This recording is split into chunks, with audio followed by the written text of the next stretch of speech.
Tonight we are talking about episode 604, Hour of the Wolf, written by Luke Skelhaus. I've been mispronouncing his name. And directed by Christiana Eben Green. I'm Courtney Williams, and I produce this blog, Outlander Behind the Scenes, and do lots of stuff, including this discussion. And my overall impression, I'm drinking electrolytes out of a spaghetti sauce jar. And my overall impression of this episode, I had a lot going on when I first watched it. I wasn't as sucked in as I have been for the last three, because I knew that I was watching the I didn't just get sucked in. And that could have very well been because I had so much going on. Because on each subsequent watch, I've liked it more each time.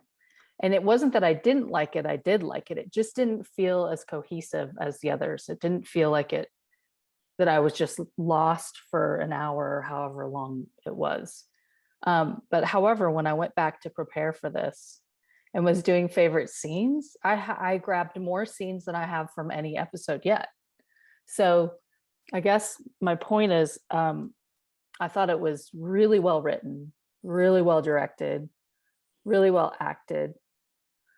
There were some amazing scenes, but it didn't gel for me as well as the prior three episodes. I don't know if that's editing or the fact that they had two major storylines going on. I'm not sure, but I thought it was overall, I would say it was an excellent episode. Well, I am Catherine Harmon Toomer. I actually started with Outlander through Blacklanders and now do BTS with my girlfriends, my sister friends now. And I'm a book reader and a show watcher, and I am not a book purist by any stretch of the imagination because I can't remember them anymore. Have to read them again. And my impression of this episode was that it had a whole lot to live up to. And I think that given who were the focus of this, meant that there was going to be some diminishing just because it's kind of really hard to match the cohesion of the ridge. This was removed from the ridge, and so it automatically took you away from what was the prime story. But it was still very well written, very well acted. And my overall impression, though, was that the story choices were not as great. They were just, the stories, they just didn't seem significant or important. Or I'm assuming that it's going to mean they're going to become important or become significant because they just seemed out of place to me. But that's my overall impression. Well, today it's just something simple. It's pink lemonade and rum. Beautiful. Yeah. It's lovely. I love this, Catherine. Your headband is actually sparkling, like twinkling, and you've got your lovely drink. You're just so together. If it's distracting, I can take it off. No, it's not at all. No, Not for me. it's Okay. beautiful. I think it adds some bling to the show. Well, I love my bling. So, well, just to see the other one I took off because it didn't match. My name is Carmen Schmidt, and I write the Outlander Anatomy blog, and I pay very close attention to the science and medicine of both the show and the books, and I get a lot of fun out of analyzing those and playing with them. I enjoy the books and I enjoy the show both, and I think this season so far is proving itself to be absolutely splendid. Tonight I am drinking another version of sparkling wine, a different brand, but my overall impression of this episode was that I absolutely loved it. And what's interesting to me is that after it was over, my husband, who has watched every single Outlander episode with me, said that of all of them, this was his favorite. Now, maybe that has influenced me some, but I kind of don't think so. I think I just really enjoy Ian so much. I think that John Bell has just developed him into his own. He owns Ian Murray and Wolf's brother. And I just really loved seeing the backstory.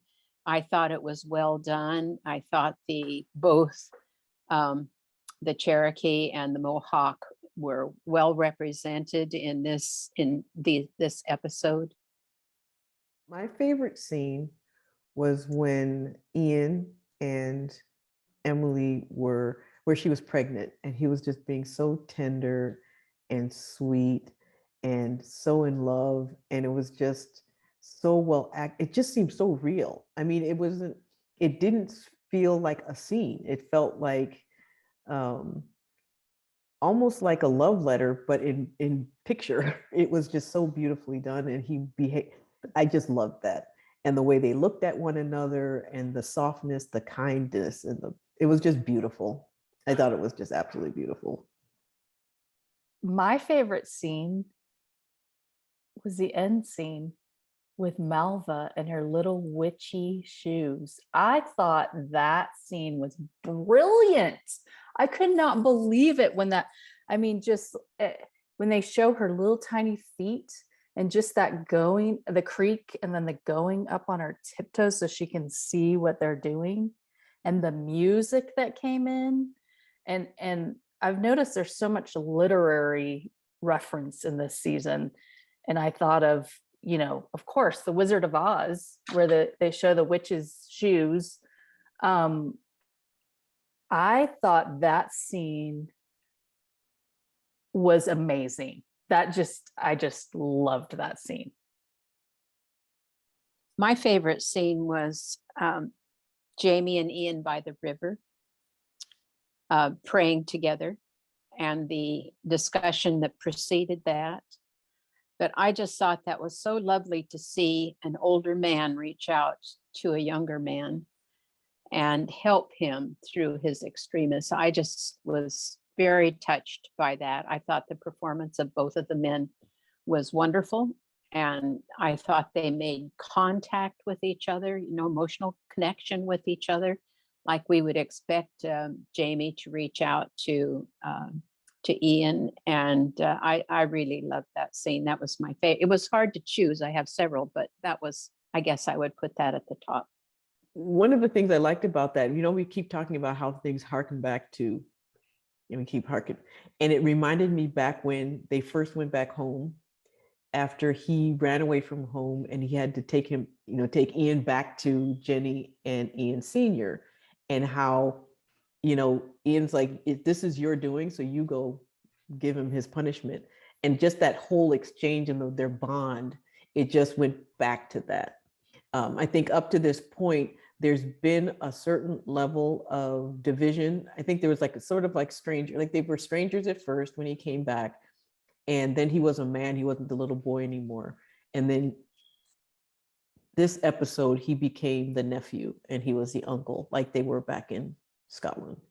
I like that scene too. That was my second favorite scene, and for a lot of reasons. And you guys will know, book readers will know, that scene was adapted. In the book, it was actually Brianna and Ian having this talk when they find the mammoth.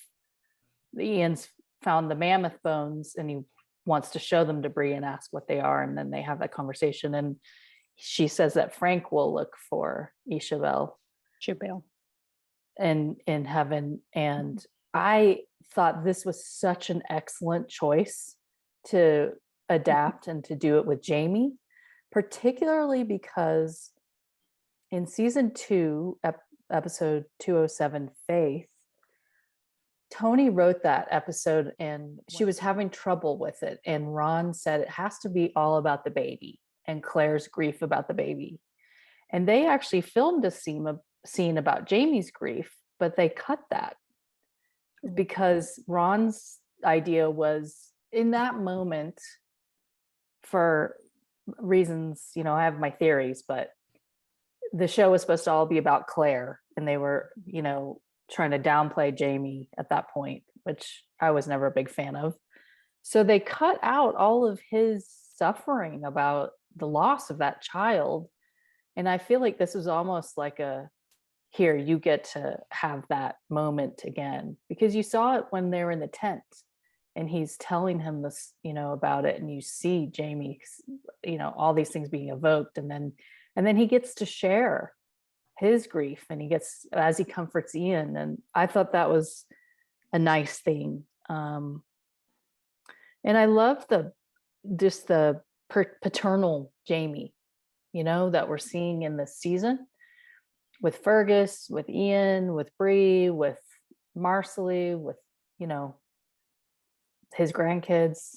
I feel like I'm seeing a different side of Sam's. I don't know how to really express it, but there's even a different face that he makes when he's being Jamie the dad, that I've never seen before. And it was the same face that he had when he said, Ian's allegiance is to the Cherokee and my allegiance is to him.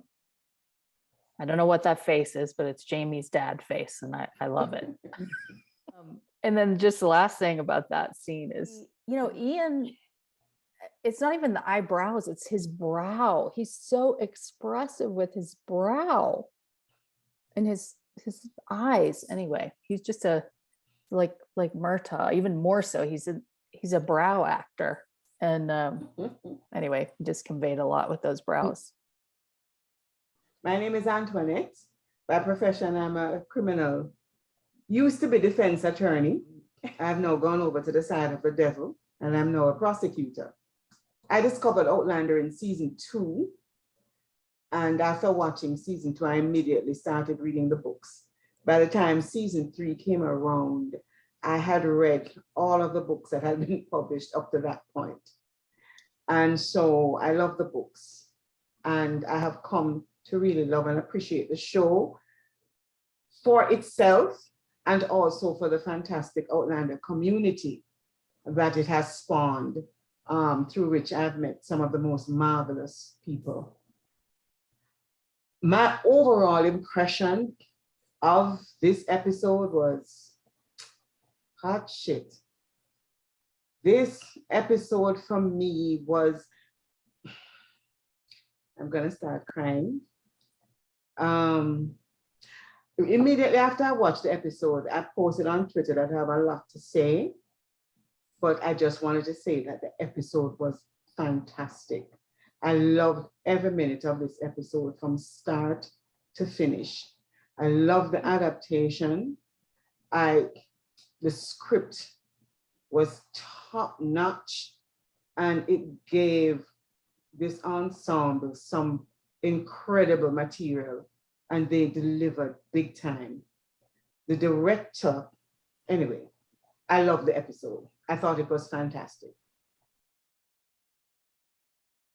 My favorite test of my favorite scenes has to be the one with Jamie and Ian by the river, when they talk about the loss of their daughters.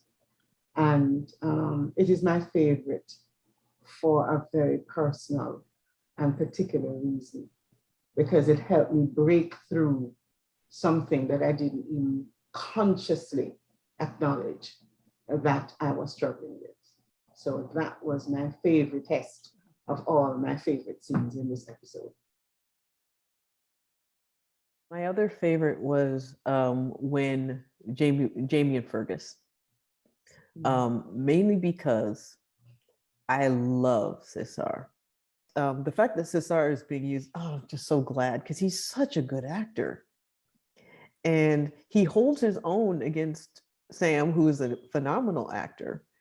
And the fact that they're reminding us of their bond that they had in Edinburgh before Claire came back, and how, you know, Fergus has always been the one who took care of some of the business aspects of what Jamie did, and some of the more unsavory aspects of what Jamie did. But, just giving him that confidence back, and just, again, just like you said, he's become the father, the uncle, who, we read about in the books, that the person who just has very high emotional IQ, and just knows how to take care of people and give people what they want when they need it. And that was a perfect example. He's like, you know what? I rather than condemn him for the way he's been behaving, I'm going to give him something that he's good at, and that he knows that I know he's good at, and I trust him with, because this is my business, and I trust him with something that's very important. And I love that scene. And it was in the most beautiful room in the house because of those beautiful deep aqua walls. I wish I could learn how to reproduce. I'm going to start doing that. Just get my paint out and start reproducing the colors to see if I can figure out what combination makes that color, or ask for it at Home Depot so I can watch them act. It looks like it's been washed with something. Yeah, I think they use a glaze. I remember asking John, because I said, it almost looks like they painted the wall and then used like an espresso wash over it. And he said there are some glazes that they've used that so it changes the color based on where you're looking or how you're looking, or if light hits it with a candle, or if light hits it with something else. And so I love that scene too. And for the very reasons that Kathy elaborated on. One, Cesar is a wonder, and I am just so very impressed with his ability to bring nuance to his performance, because it would be so easy for him to overplay, and he's not.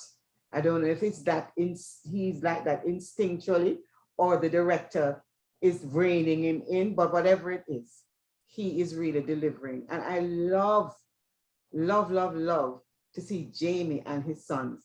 And as far as I'm concerned, young Ian is one of Jamie's sons as well. So I love that scene too.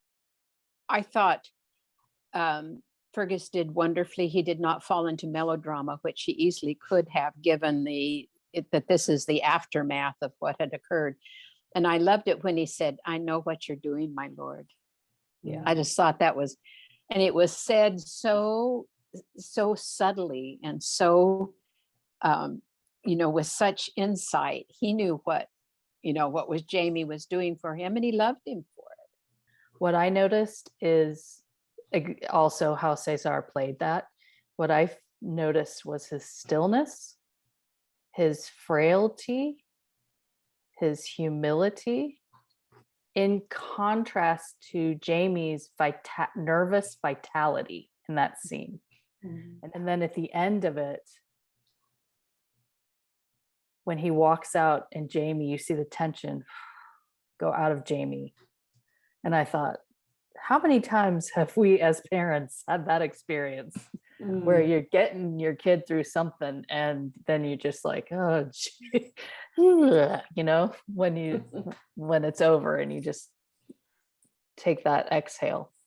Yeah. Did you also notice how Cesar has a way of looking so innocent when he is like devilish and innocent at the same time? And I was just like, how? And I think what it is his eyes give the innocence and his mouth gives the devil. He's like this little, like almost a smirk, not quite, but yeah, there's something about his facial, his facial expression in his eye, but his eye, he has these big puppy dog eyes when he wants them to be, but there's always something just underlying that you're like, okay, you're not as sweet as you look. Oh gosh, I think my next favorite scene would have to be young Ian and Emily by the stream. Yeah. Oh, that young lady, what is her name? Morgan Holmstrom. She's gorgeous. And not only is she gorgeous, but she played this role so beautifully. Every time I think about her performance, that's the word that comes to mind, beautiful. Not just in feature, but her whole spirit was just so pure and lovely. when they were by the stream, and I think she calls him Wolf's brother, and she gives him the little carving. Oh, I love that I think scene. she was beautiful too. She reminded me of a peach. Honestly, if I could assign a fruit, sometimes I do that with people, but she just reminded me of a peach. She was just succulent, and no wonder Ian thought it's like Cupid's arrow struck him in the heart. I mean, she was lovely. And her mannerisms and her demeanor was just so genuinely calm and loving and accepting, and I can see why he was just struck to the core. One thing I loved about that scene is when she gave him the carving and then walked away, his face of like just like, is this really like, I'm it was so great. Brilliant. She likes me. Yeah. Just like disbelief, excitement, and like, oh yes, hubba it's on. My next favorite scene, because I think all the ones you've mentioned are on my list, was that opening scene of the ceremonial adoption of Ian, the close-up parts.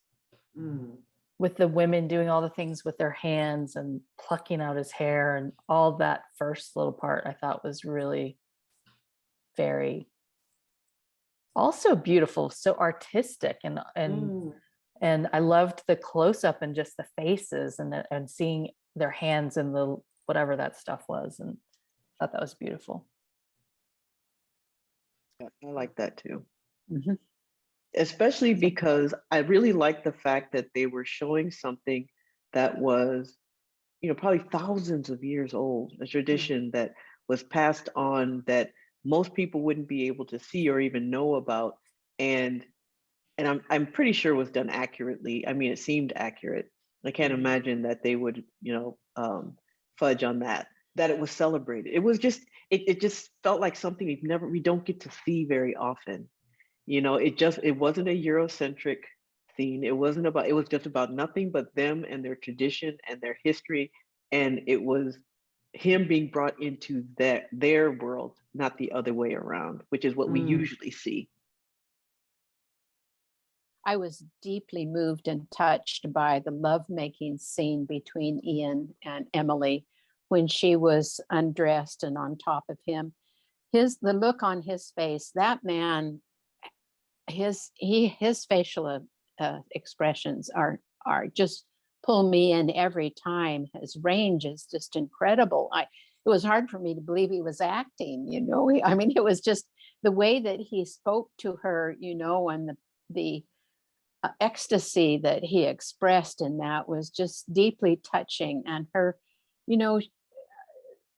her welcoming, which is only a woman can do, in my opinion, in that manner, where you welcome someone inside of your body, that's a remarkable gift that women can give. And I just thought that she and he both just played that remarkably, and they have their own music now.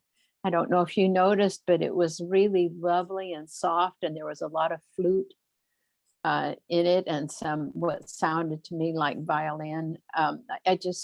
That whole scene was just like, I didn't feel like a peeping Thomasina, but it was just like something that was opened to us that we could share, and I just was deeply moved by it. That scene, when I saw his face, especially knowing, in real life, having, seen him and moving in real life, and it's no secret. I mean, I'm sure nobody would care, but he's gay. And I remember watching that scene thinking, it's universal. The level, the kind of love and expression that was happening was universal. And I was just thinking how I feel like that reflected not just his acting, but him. Because it really it was so genuine.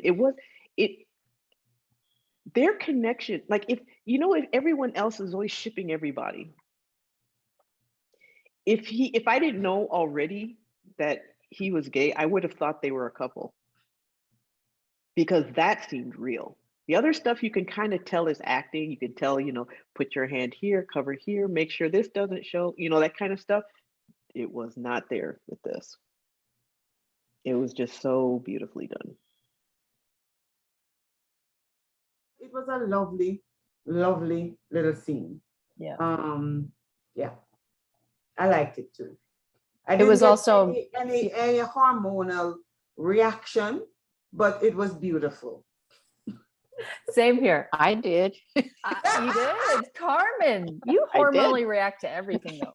Wasn't so much that it was like for a hormonal reaction. What it was is just that it was almost like he just genuinely appreciated where he was and what he was, and he recognized it for what it was, and he just was so happy. Like, I can't believe this is happening to me.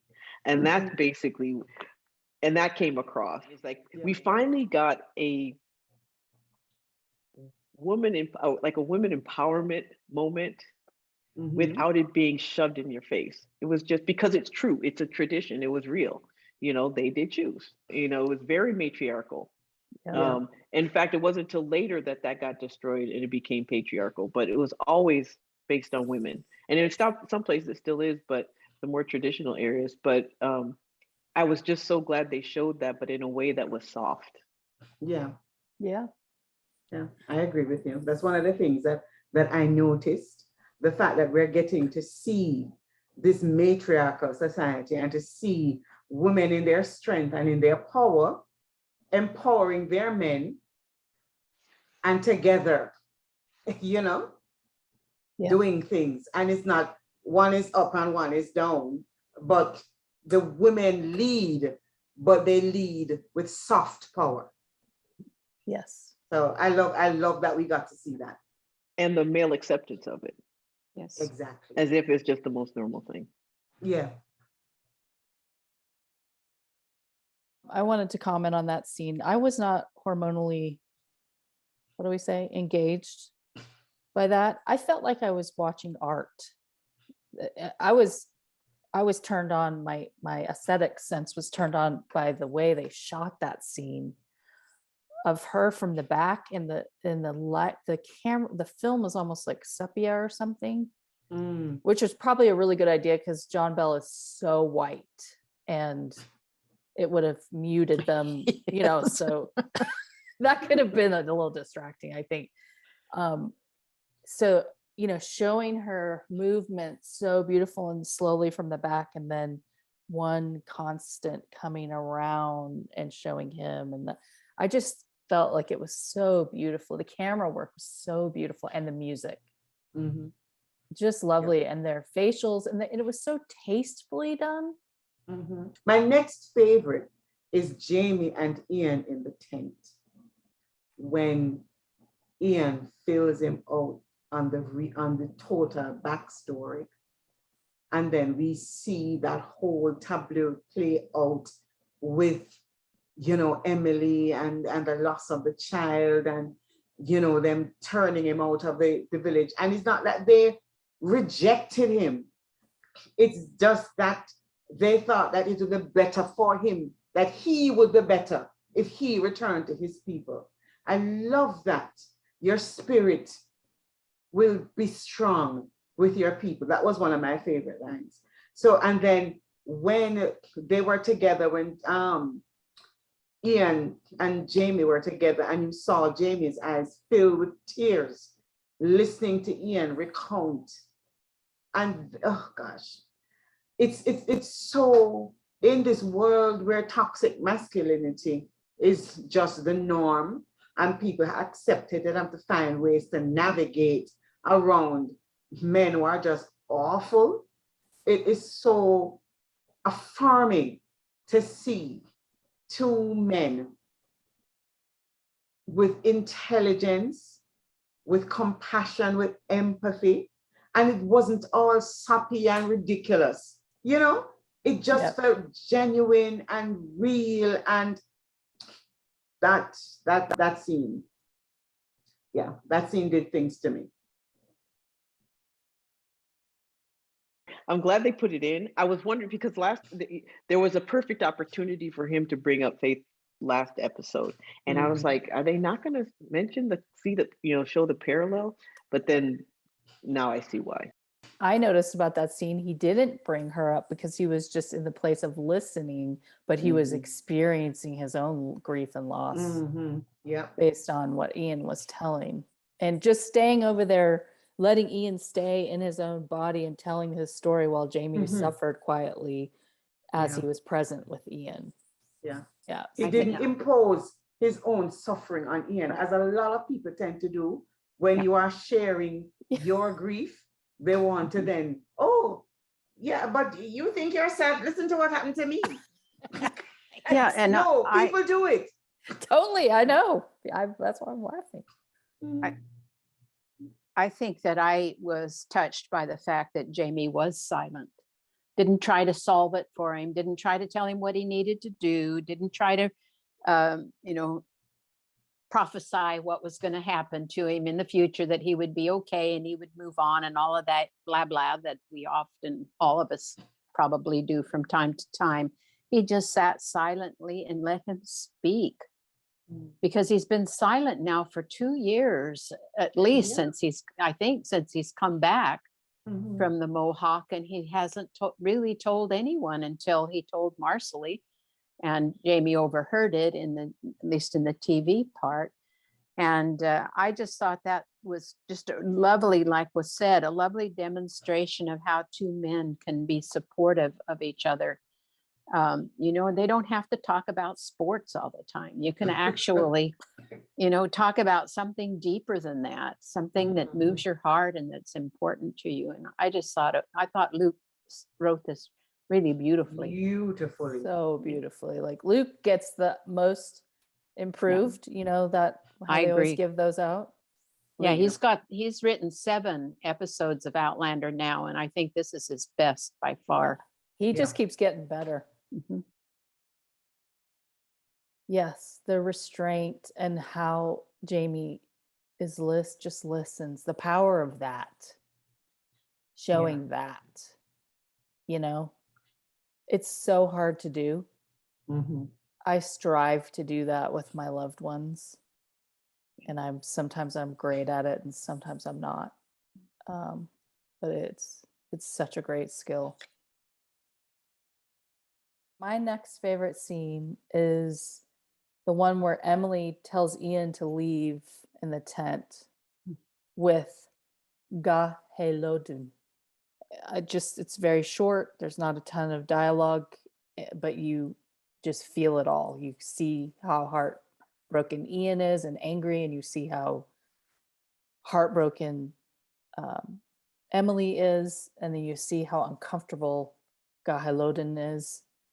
And especially Emily's face after he leaves, you can just see that she's just like, this isn't what I want, but this is how this was what has to be. Thought that was a beautiful scene. Was, and I think in communities like that, which struggle to grow their numbers, that a lost pregnancy is a terrible loss for hunter-gatherers. I think, it's not, it is for us too, in a wanted pregnancy, but for them, the impact of a loss of a possible tribal member must be really profound. And I think that might be one of the reasons why they just said this can't be, it's not working. Yeah, that's a really good point. I didn't think about that. I think that, and also the fact that there's such a spiritual connection between people and their spirits. And so that loss is more than just a physical loss and a practical loss. It's also, there's a spirit out there that is not being presented to the world because your two spirits can't come together. And that is, I think is even more heart-wrenching, just because it's almost like there's a lost soul for real.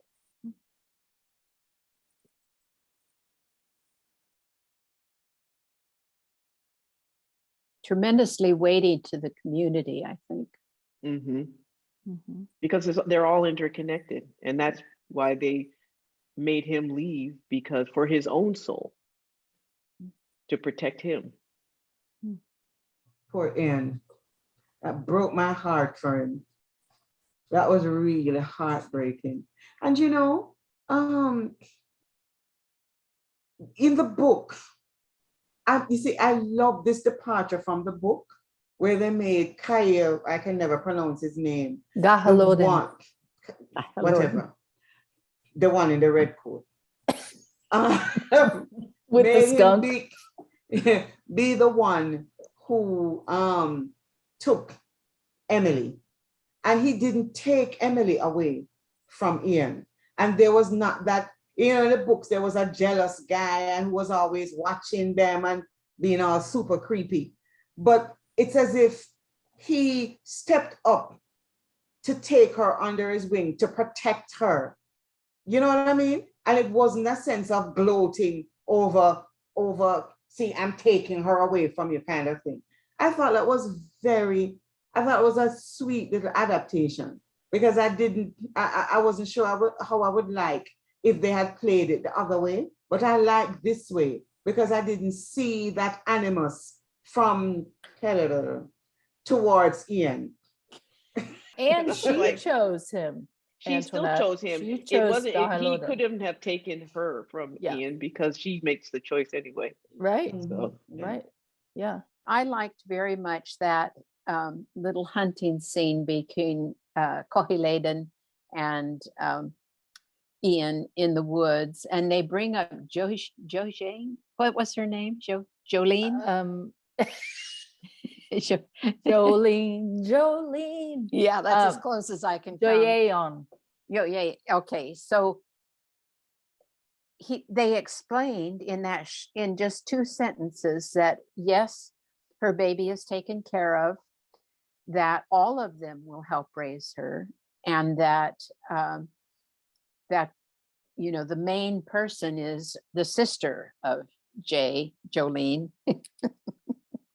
because I'm having a hard time with that. And then when Ian's, you know, asks if he loved her, and he said yes, he loved her very much. And he said, well, are you going to choose another? And he says, you know, he pops him on the chest and he says where his wolf head is, and he said, they choose. He's just like, you dummy, you know. Yeah. Except it was done more respectfully. But I just thought that was really nice, and it was manly. It was not, you know, it wasn't feminine in any way. It was a manly exchange between them, and yet it was just, again, there's none of this toxic masculinity that seems to permeate most of our television nowadays. It was just a nice exchange between 2 men who considered themselves brothers.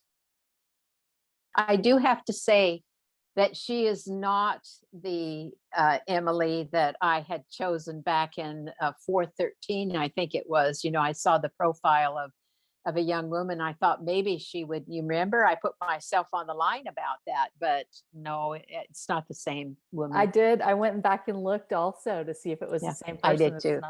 It's not. It's not. I really liked that scene too. I was so happy to see Braden. Carmen and I have met Braden. He is a very charismatic and he really charming is and gorgeous. Nice. Human. Oh my gosh, he's beautiful. I think that he has leading man potential. Oh, I do too. I don't think I've ever seen more beautiful eyes on a man in my life. Great personality. And very, very interactive and with people, and yeah, he's awesome. Yeah, good at reading the room kind of thing. Yep. I would love to see him get some kind of leading man role. I think he's an excellent actor. The last scene with Ian and Jamie before they ride out, when Ian is talking about all the names that he has. Yeah. And Jamie said, I've had a lot of names. Call yourself whatever you like.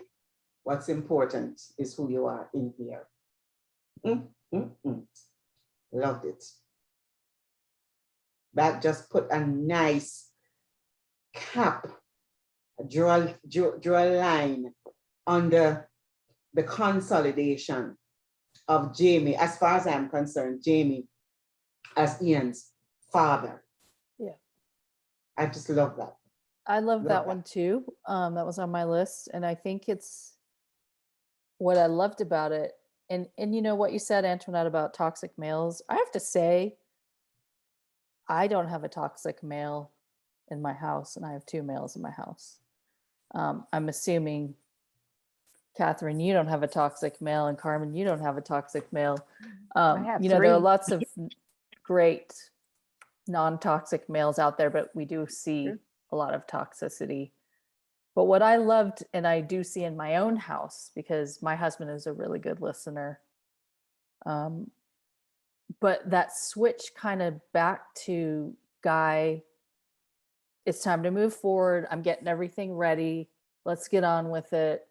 This is what's important. You know, it's not like a crying scene. It's just kind of like, this is what's important. You're awesome. Call yourself whatever you want. Let's go home. You know? And that sort of punch in the chest, it's such a man thing to do. Yeah. Yeah. Very masculine. They were all masculine. That's what I loved. You see all the different forms of masculinity instead of just this one idea that it's, you know, masculinity is just this one thing, which is like a tough guy or whatever. Except the tool masculinity. We did see some toxic masculinity in this episode. Yeah. Yes, Scotchy. we did. What's his name? Scotchy? Gotcha. Yes. Yeah. Let's move on to what worked for you, Catherine.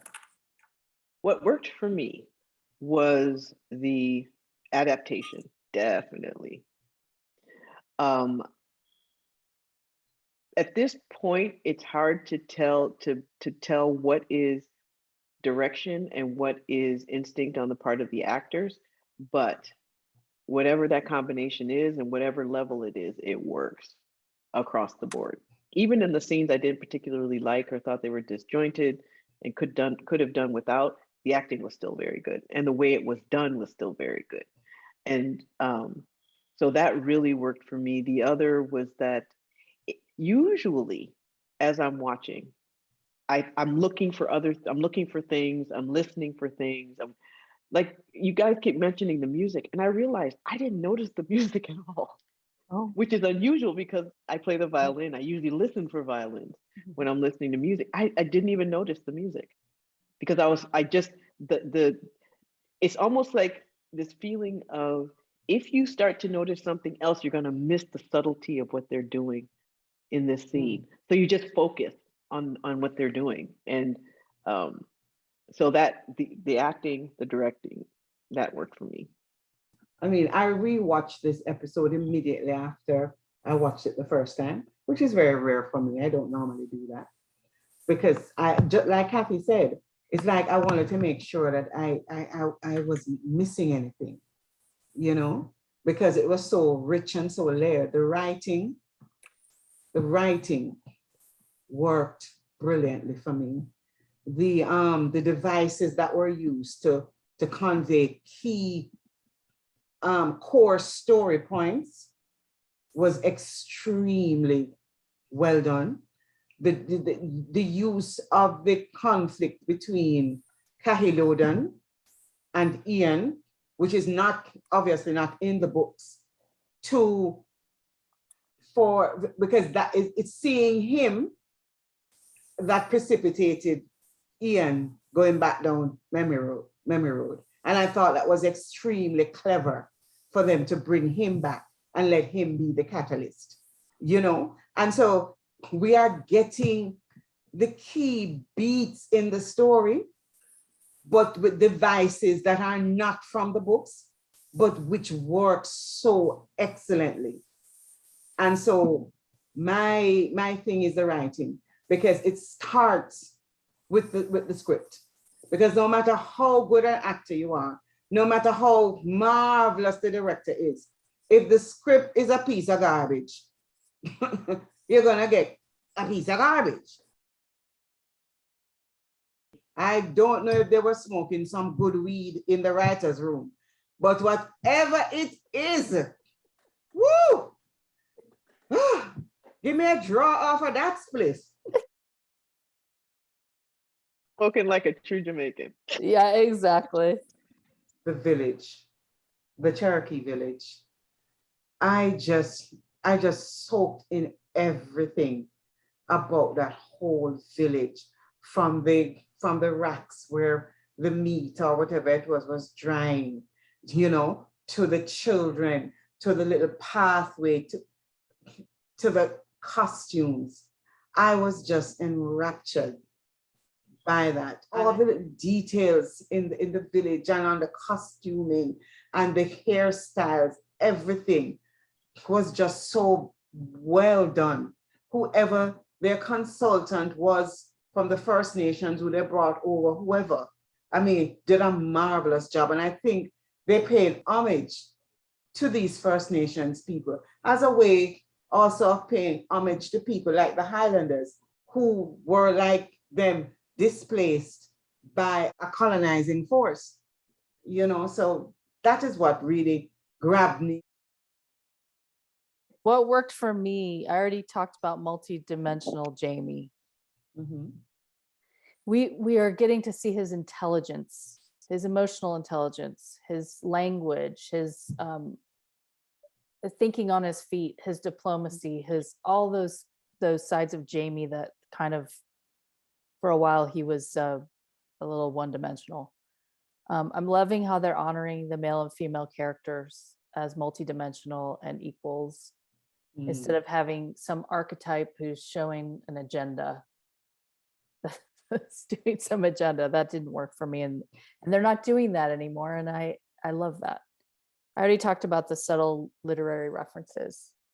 I'm really loving those, whether it's Claire with her broom, witch's broom, or Malva with her little shoes, or Tom coming to the land of milk and honey and having spoiled milk, with that vision from the background that looked like the Emerald City, the church that Jamie just took from him. That this is not this episode, but I wish I had written down, I didn't notice those things. People who made comments on the blog or on YouTube brought those things to my attention. I did notice the witchy shoes, but I don't think those things were there in prior seasons. And I just think it's so satisfying to bring those in. The emotional male bonding in this episode and in this season, love it. The writing, I think Luke did an amazing job. The directing, Christiana, the intimacy coordinator.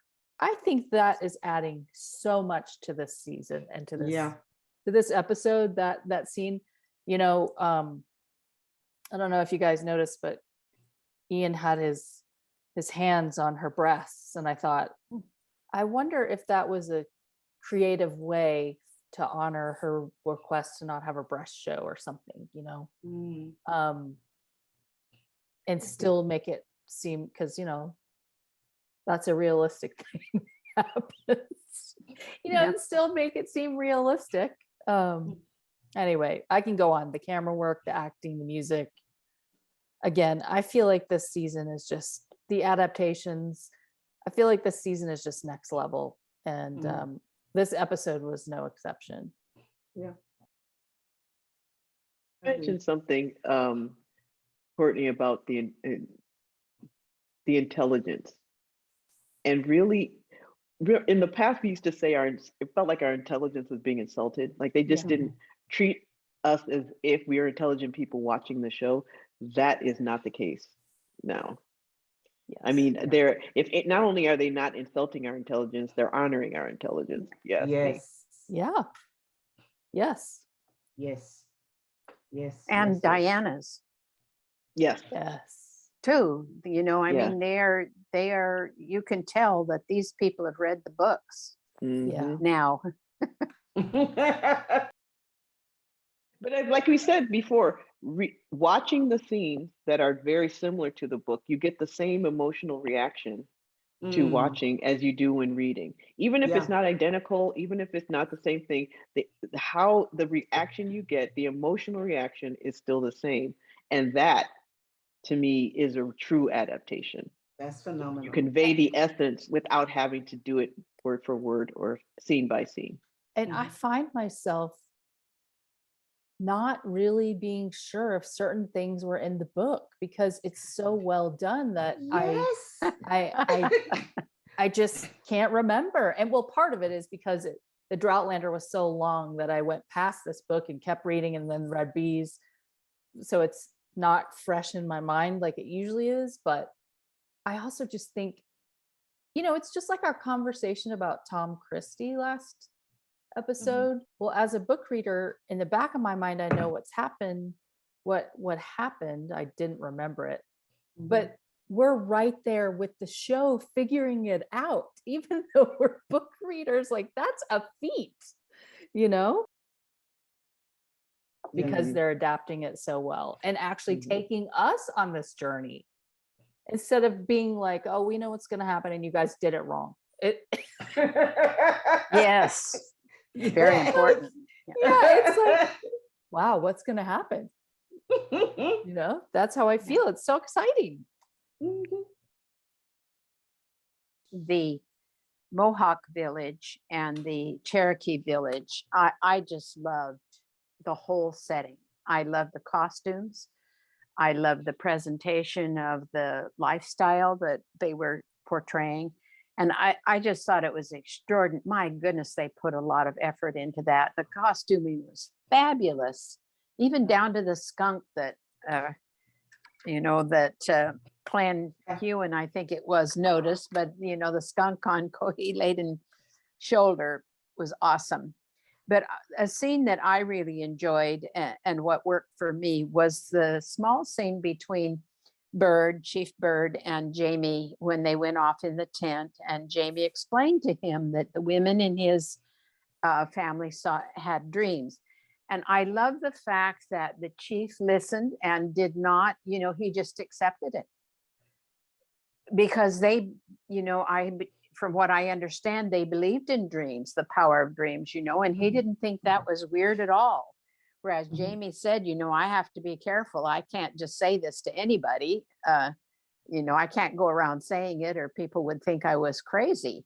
And so I liked that part. I liked the part where he explained what was going to happen. And then the chief's response was, what good is this to me? If I don't have enough guns, what good is this information to him? And then Jamie explained, he said, well, if you will share this with your children and your grandchildren, then maybe they will escape getting involved in this and they can go hide. And as a matter of fact, that actually happened. There were Cherokee that hid in the woods, and there were also Cherokee that escaped on the trail and came back to North Carolina. And that group is now known as the Eastern Band of Cherokee, from what I've learned. Wow. And I believe that Catherine may have your descendants maybe from that group. I don't know. Are they? Do you think they are? I mean, not your descendants, but your predecessors. No, I know. Well, if so, it'd be from my mother's side. Even though my mother, she does. I mean, she did her DNA, and there's some, but she doesn't know the history at all. But I do know once I took my mother. We used to have a powwow on my campus, and my mother was visiting at the time, and we were walking around, and someone kept asking her, saying, "Well, who are your people?" And she was just like, "The Tylers from Michigan, in Detroit." But she does have a very Asiatic kind of look to her. Whereas my father, we actually know were Oklahoma. They actually migrated to Oklahoma. And that's where my grandmother was born. So she was born on the my grandmother, great grandmother were both born on the reservation in Oklahoma. So that they are not the Eastern Band of Cherokees; they're Western. Apparently, it is true that that is exactly what happened, and I'm sure that Diana read about it and she worked this into her tale, you know, to make it more truthful and more believable and more in line with history. And I just thought that was really well done between the two of them. And you know, Jamie, they both just said it in a way that, you know, if I were there in that conversation, I would have just accepted it too and been like, okay, I got this. And then he ends with saying, you know, did you pay a lot for this woman? And one of the favorite lines of all the books, it cost him almost everything, but she was worth it. He got very But you know, emotional when he delivered that line too. Like Yes, he he did. really felt like, yeah, she cost me almost everything I had. I'm sure that Claire's reputation as being, you know, a wise woman has also probably well known in the area because of the stone, because of, you know, other things that have happened. Even though it was the Mohawk who she came in contact with before, but if they have contact with the Cherokee, then more than likely they've heard about her as well. What tribe was Nayon? Oh, I what was thought her name? I thought they were Mohawk, were they not? No, Yeah. Nayon. Or were they? It was Oh, The woman who gave her the pouch with the charms with in the it. charms in it. Naiweni. Nioweni, Nioweni. yes. Yeah. Mhm. Was I don't- she, do we know whether she was Cherokee or not? I don't remember, but you remember the they saw the stone on Claire, the Mohawk did. Yeah, the Yes. Mohawk village, yeah. But I don't They're remember up in who- New York City. I mean, not New York City, but New York New York State State. area. Hey, Could be New York City. well, And you know, I think her reputation as a healer and a woman of power probably did get around the ridge and beyond. So yeah. yeah, he Yeah, may 'cause have if they already know heard of it. him, if they Mhm. know him as Bear Killer, Bear Killer. they probably know her Oh, as yeah. As the healer. That's what I was gonna say. You know, the story of Bear Killer has spread, so I'm sure the story of the white- healer, the White Mhm. Witch. the White Witch, has spread too. And you know, you're right. That would have made it easier for Bert, who sings in the evening, morning, afternoon. Morning. So Come on, bad. Donald McDonald. Donald, son of Yeah. Donald. What you said about the village, the Mohawk village, Carmi, I just loved the representation of that culture in this episode. You remember in season, what was it, season 4? I was so annoyed because it's as if they just said, oh, we spent all this money on this damn Mohawk village and we're gonna stay here forever. You know, and it just felt like it was imposed on us. For some reason, this season, I just felt so much joy at seeing this culture, you know, celebrated in this way, Yeah. you know, and on an equal footing.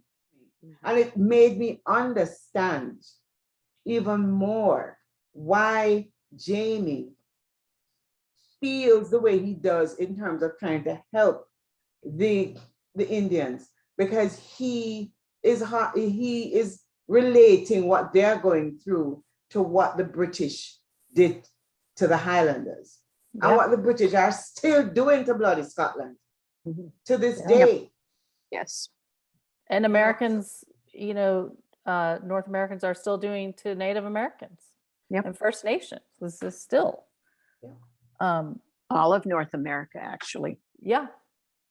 Mexico, And too. I thought of that too as the callback to when the Lollybrook men, you know, Managed to told escape. Berta to take them and basically hide by going back, Mhm. not to do battle. They couldn't change history, but they Yeah. were able to make a difference for some people that they loved. Least favorite scenes, Catherine. Least favorite scene Yeah. was the ether scene. Okay. Like, what was the point of that? I hated it. You could have done without that whole scene. It was, I mean, it was too cutesy in an episode that was heavy, and it didn't lighten the episode any. It just made that seem ridiculous. I mean, I know that they're probably setting up the Malva something or other, or they're trying to set up the Lizzie, whatever, Josiah. Which one was that? Was it Kizzy or Josiah? It was Joe. It was yeah. Joe. That's right. Yeah. They're calling him Joe. So they're setting something up maybe there. She's still a little bit too flirty for my taste. You know, I'm surprised Malva wasn't sitting there calling her a whore. The whole time, just the way she was flirting. You know, Malva and her little judgmental self. But you know, I didn't see the point. I didn't. What was the point? You know, I listened to the podcast and they said that it wasn't originally in this episode, but they put it in to be like a light so that we're not away from the ridge the whole time, to be a counterpoint. So it would be a light, you know, something lighter. Didn't work for you. Didn't work. Didn't work at all. They should have used the children then if they're going to do something like that. Just have some scenes with the children playing or doing something. That would have been better and interesting. The muckle wheel. Watch that muckle wheel go around. Okay, Antoinette, do you have a comment on that, or least favorite scene? Well, I mean, I actually didn't mind that scene, if I'm honest. I thought it lightened the mood, but I'm a little bit confused by Joe and Kessie. Doesn't Kessie have a way of speaking that reflects that he was hard of hearing? Didn't he speak when we first met him in season 5? Didn't he have that way of speaking? And now it's gone. And I'm wondering, everything is all healed up now. It's a miracle. He went to Roger's PT. Yeah, you know, it's a miracle. My least favorite scene would have had to have been the whole duel with Scotchy. I understand why they use that device and the use of that device to create a new chapter in the relationship between Kaedo and Ian, and for that part of Ian's redemption, you know, so I understand the device and why it was used. But I just, no. If they're gonna bring it, why would they bring in a character like Scotchy for that? I didn't like that. But that's the only thing I didn't like. Yeah. And even though I didn't like it, I thought it was a great device. I didn't mind the ether scene either. I was actually glad to go back to the ridge. And I think that scene's pretty important for what's coming in a lot of ways. So I got it. And I thought it was funny, you know. I thought it was cute. It was cute. Yeah. And my least favorite scene was the Scotchy scenes. I didn't like him very much. And I don't like when they put in these, you know, these characters that I won't complain again about perpetual adoration about that guy who I don't really care about. And we could have been spending time with Fergus, and we spent a whole episode with that guy. Luke did say on the podcast, you know, they didn't want to spend a whole episode on Ian and Jamie, which I actually appreciate, because when they did that in season 4 and it was like Roger's episode and then Brianna's too much. You know, someone wrote, and again, I didn't write down the name, and I'll do this next time, but that in this season, Jamie and Claire are the sun and the moon, and everyone orbiting around them and becoming their own little Solar system. Yeah. That's not the word she used, but I don't remember what it was. But anyway, that was my least favorite scene, was Scotchy. The duel, just all of that. I liked the scene with Jamie because we got to see Jamie's snide humor. Shady Jamie. Yeah. I really didn't have a least favorite scene, but the one that I When they guess if kiss up. I have to choose, it would be the ether scene, but for a different reason. And that Mhm. is that I did not like it when I think it was Lizzie said to Claire, "Is it dangerous?" And she said, "Oh no, not at all." And then a couple of sentences later, she says, "Don't leave a patient under it too long, though." And that just seemed like it was really a conflicting set of information for these people who really don't have any experience with this sort of thing, and who could well go into her surgery on their own, and experiment with it, because she said it was, oh no, it's fine to, there's no problem with it.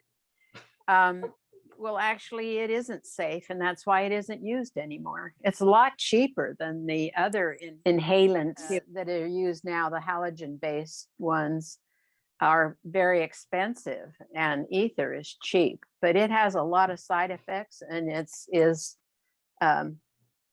very flammable, and for that reason, it is not safe. And I don't like her doing that as a scientist. Is it possible that she doesn't know that? Oh no, at that stage, No. or maybe There's no she's way. just 50s. maybe In she's the just 50s? lying to herself oh since no, she's they, using they it. stopped using it in the 60s. Mm. And So, yeah. so she would have had experience with it at some point in her Mhm. training, I'm sure. Don't you think so, Kathy? Oh, definitely. It causes a lot of distress for the a lot of mucus and nausea, and can suppress pulmonary function. It's just, it has, I mean, it was the best she had. I'm not saying that she shouldn't have employed it. I'm saying that she should have been more careful about her explanation to her apprentice and to Mhm. these young people who are there listening to every word that she says. Yeah. So that's my opinion. I did wonder if what she was describing that people experience was from her own experience. Yeah. Yeah. I thought so too. Yeah. And I will say also, it does not put a person to sleep. That has been used several times, and it's okay if these kids say that because they don't know any better. She knows better. It is not. It renders you unconscious. Mhm. That is not the same as sleep. Although you have to admit, though, people still use that even now. They sleep. That Yeah. they've been put to sleep. Yeah, I know, even though but it's I not the just- case, but that's a common term that Well, people just it use is. even now. And It is, especially in is. the 18th century, they would be like, what's that? Like, Well, they can yeah, understand but sleep. she could Sleep. say, when was it Lizzie said, "Where does the soul go?" And she said, "Well, it's still there." I mean, she could describe it as being that you're just very silent and quiet inside of yourself. And she wouldn't use the term anesthetic because they wouldn't understand that, but it's not the same as sleep. Okay, what didn't work, Catherine? Anything She already. that you haven't that scene, mentioned? yeah. Oh, that I haven't mentioned. Yeah. Very little of just that one scene. That was the only thing. Okay, Antoinette. Aside from Scotchy, again, no, everything else worked for me. Same here. Everything else, yeah. I picked up something. Go ahead. This is Okay. what didn't work. Jamie says to Fergus that Mr. Bug will be accompanying him to Cross Creek on his trip. But then in the next scene, he's out there shooting with target practicing with McDonald and the group. So now maybe they changed their mind and he went alone. I don't know, but or maybe he hasn't left yet. I don't know, but it just maybe he seemed, hasn't left yet. it just seemed like it was kind of Weird. odd to me that he would say, well, he'll go with you. And then the next scene, there he is with his blue rifle, no matter. Did you see the blue color on that? Beautiful. Going back to what you said about that comment that somebody made about the season with Jamie and Claire being what was it? The sun and the moon and everybody else. Remember, that is something that we have said in past discussions. Yeah. That we don't mind the adaptations and the changes. We don't want them to stick slavishly to the book, but they have to keep the core characters at the center of the story and let everything else flow from that. And we spoke it into being. Damn. It's happening this season. It's happening. Look at us. We're just flexing our power and just calling things into being. I love it. Okay, things I noticed. I noticed a lot of things. I noticed that young Ian does not make the sign of the cross when they are about to pray. Mhm. And I was curious about that. You know, maybe that part of him feels more Mohawk than Catholic. Jamie did make the sign of the cross. I noticed how Gahelodun walked down Scotchy. And you know how, Kathy, you talked about how Ed Spilliers is a badass. I think Braden's a badass off camera. When I saw Scared the that, I was shit like, out of ow. Yeah. I noticed the callback in the Mohawk, flesh of our flesh, bone of our bone, Mhm. to blood of my blood, bone of my bone, which Jamie tells Claire is pagan. So I'm curious about if that's actually a Mohawk, you know, saying. I'm guessing, I mean, they're so researching so much, I would imagine that it is. So I think that's interesting, but I don't know. I noticed Marcelly was not in this episode at all, and nor were the children. I noticed that when John Bell storms through the Mohawk village, when Ian does, his eyebrows look mad, but he's really bouncy.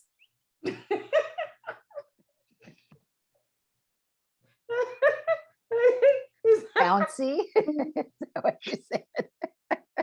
Yeah, he's like, whoop, whoop. He's just a bouncy walker. He always has been. And Yeah. that scene was no exception. Like, you know, his energy was like down, but his steps were up. And then later I thought, well, maybe he was excited to see Emily, but I think that's just John Bell. I noticed the ceremonial headdresses of the Mohawk chief and his, what was it, a shaman, the man that, you know, he also appeared at the Cherokee village with Cohiladen. But anyway, he kind of conducted the rites of adoption for Ian. But their headdress, I thought that was perhaps turkey feathers. At first, when I saw it, it reminded me of like torn pieces of fabric. But then I took a look at it. No, they're feathers, but they were very intricate. And then in the tent scene where they're telling stories, and then when Ian is bouncing toward the tent where Emily is, the chief is in the background and he has his red feather cap that we saw in I thought that was really interesting that they had I assume and I hope that the feather one is indicative of what they wore. Also, you know, when Ian spies the gustaway on the horse, he says, that's Mohawk. He's looking at a headdress that was on there with 3 feathers on it. It's called the gustaway. I looked it up and by gosh, it's in you can Google it, no problem. It means real hat. And it consists of 3 feathers in this hat-like thing that goes on the head. You remember when they arrive at the Cherokee village, Jamie and Ian put their weapons in a box on the wagon. And they are observed by somebody who's always been at the chief's side. I don't know his role, official role, but he observes them and makes sure that they leave their weapons there. And yet when Ian attacks Cohiladen, he has his knife in his hand. And when Jamie goes to meet Ian by the riverside, he has his knife when he's walking up. He didn't come from the wagon where he might have picked it up. Instead, he's coming along the riverside and he has his knife at his belt. So sometime they must have gone back, and I guess you could argue, and gotten their weapons out because they had stowed them away. I also noticed that in the Cherokee cornfield, they were not planted in rows like we would do. And I thought that was really probably realistic. They're kind of just randomly placed in the fields. If you go back and look at it, it's very clear and evident. And they did have what appeared to be salmon drying on, a rack, but it wasn't those ladders that we kind of postulated last time, that those ladders might have been for the drying of fish, but they had a different kind of apparatus in this one that they were drying the salmon on. I did see one of those ladders in the background, but I didn't see him so prominently like we did before. I want to know, why doesn't Malva wear a kerch or a cap? Is that that just- not married? Is that just she's for not married married. women? It's Yeah. for married women. I think Oh. so. Okay, so maidens don't do that. All right. Because Lizzie doesn't have one on either, but she used to, right? I don't remember seeing this. She used to wear, She used to yes, have something over her head. She used to. she did. Yeah. I Mhm. noticed a new word, ensorcelment. I love that word. Yes. That's a great word. Yes. That sweet kind of heavier mohawk, I think is that who you're talking about as a shaman? Mhm. I noticed he sounds like he's maybe from Ohio. He's like, where's your brother, your faithful brother Wolf? Anyway, it was just cute. Ohio. I noticed in the scene with Scotchy, he's already pretty short, and I don't know if this was, like Catherine says, a happy accident or they planned it, but they actually have him standing downhill from Jamie. So Jamie is even taller. And I don't know if that was a comment on the measure of the man, because obviously Scotchy is sort of failed that whole thing. Doesn't measure up. Oh, I noticed the Cherokee women don't choose their husbands, or at least not all of them, because this guy, he's like, come meet my new wife. Like you bought her. She traded for, right? Yeah. Mhm. Well, I'm sure it also might have something to do with the fact that he's chief. I'm sure that women just can't choose the chief. Otherwise, Yeah, everybody that's- would choose the Everyone would choose the chief. chief. Like, why wouldn't you? Yeah. Did you guys notice that in that river scene, Emily's scalp looked really pink, almost like she had? I thought it was dyed. I thought, because Yeah. I remember looking and thinking about henna, Yeah. which is East Indian, but that was my first thought. So I did notice it, but I just thought it was intentional. Yeah, like she But it used was, henna or something Mm-hmm. in her hair. I noticed when Ian is riding with all that gear, riding the horse, horses are they're prey animals. So if they feel, they're always like kind of looking out for something that can get them. And if they feel, particularly in their flanks, some kind of pokey or something, they'll just bolt usually. And I'm wondering how that went. I looked at it because from the back, it looked like it was like right on the flank and kind of could have hit it. But then when I saw a closer thing, they had that bow tucked in the front. But I'm sure that was kind of hard for him to wrangle all that equipment and not freak his horse out at the same time. Did you guys notice? I think they've made Jamie's brows more wrinkly somehow, but I yeah. think they have like a prosthetic thing that makes a triangle. If you look at Jamie when he's talking, and he's Grandpa Jamie, Mhm. is that his actual? No, that's a prosthetic. I've From seen season him two. wrinkle his forehead though, like that before, because I wrote a fun fact using him for the frontalis muscle that does that. Wrinkles the skin Sometimes of I the feel forehead like I can that. see the triangle. When The he's doing triangle of that. what? The prosthetic. He has like rhythmic waves that go down his Yeah, forehead. but I mean, people do have that. I know Yeah, they people do, have that. but I'm just wondering, will you look and see if you can see a prosthetic? Because on some will. scenes, I because didn't it just notice it. it just ends and it makes a triangle. Did you notice that, Kathy? I'll look. I noticed that people have wrinkles. I mean, like Sure. the little folds when they do that. And Yeah. mainly I noticed that because I can't do it because I have a scar that kind of cut through my nerves, so I can't wrinkle my forehead. Yep. So I always, when I see it, I'm like, ooh, that's cool. But You I have didn't notice the Botox, you shape. can't do it either. You know, so Yeah, which I is why don't know people whether think I've had Botox. Actually, I've been accused of that. And I was like, do you not see a scar going right down the middle of my forehead? It kind of cut all the nerves. I don't see it. I don't either. There's a, I it's trust because you. the light's there. You can't see it. Nuh-uh. It starts back here and it goes right here. You see it? Oh yeah, I see it now. How'd you get Yeah. that? Car accident. Was head on. Wow. Oh, But right. it you just so told us about happened that. that there was a doctor at the hospital who had just done his plastics rotation. Oh, wow. He did a And that's nice why closure he on did it. a very good job. Yeah.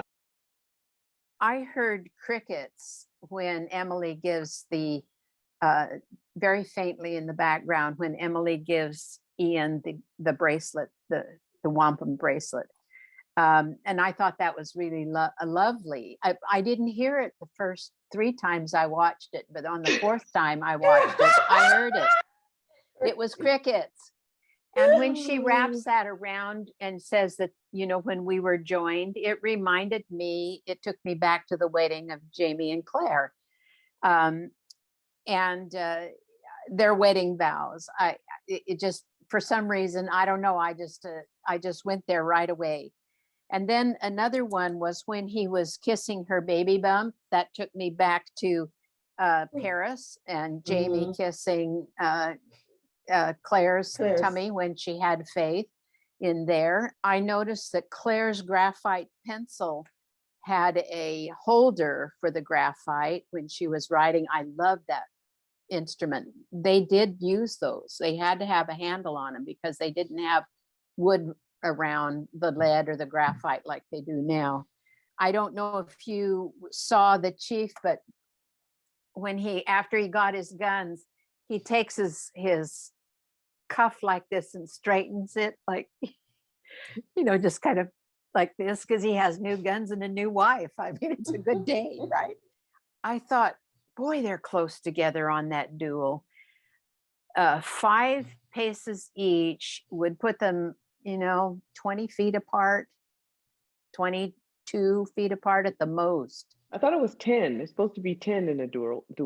Well, I looked it up and it depends. They had different rules in different places, but that's not very far apart. And I wondered why they would, you know, I did read that it is that there were duels where 5 paces each was standard. And I just wondered why. And I thought, well, it's because the accuracy of the weapons wasn't that good. But then somebody's done studies on the 18th century flintlock pistols, and they were accurate at 30 meters at 98% accuracy. That's pretty darn good. I'm not a weapons person, so I don't know how good those studies were, but 30 meters is 90 feet basically. And that's a pretty long way, you know, to get that kind of accuracy with it. So they would have been able to hit each other, no problem. But I'm wondering, in the books, when they're discussing the guns, I remember Claire speaking about Jamie's dags. It almost like they were ornamental pistols that were very pretty to look at, but weren't very effective.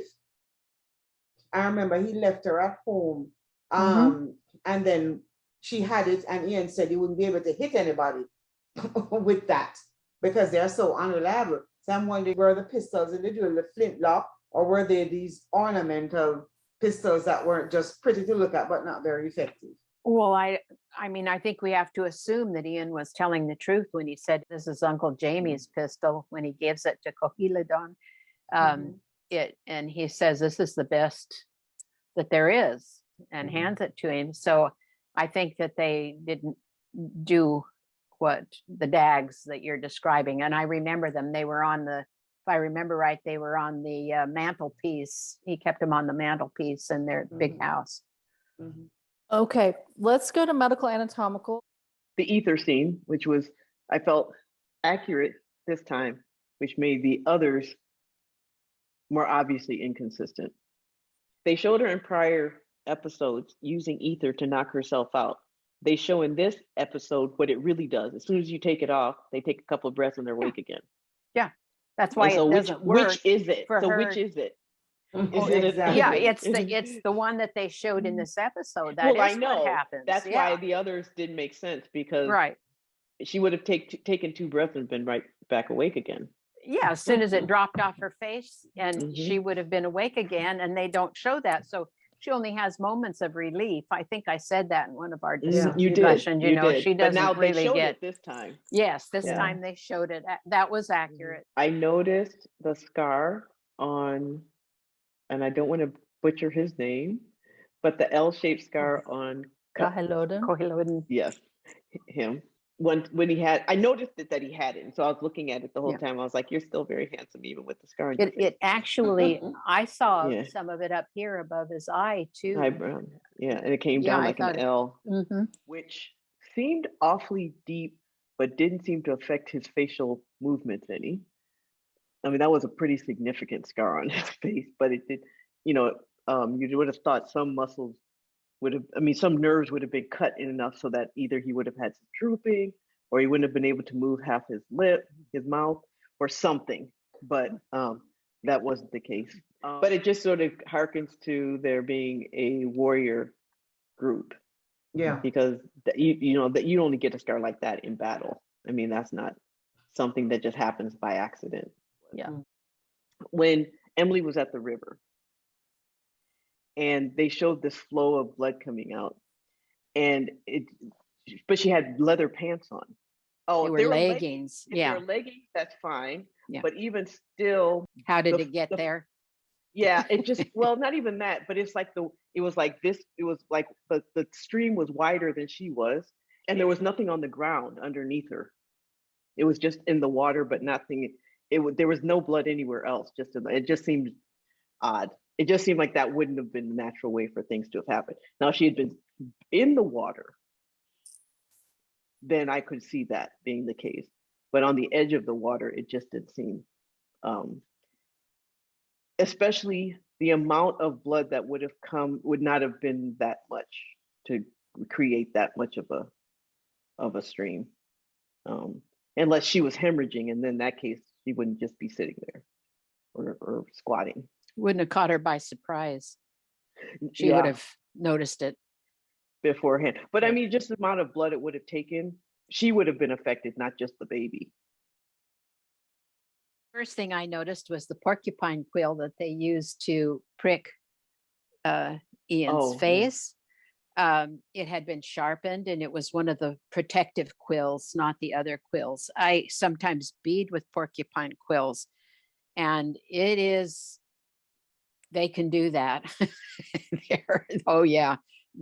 Even the little ones can poke you seriously. I have to be really, really careful when I'm working with them, because they're just incredibly sharp.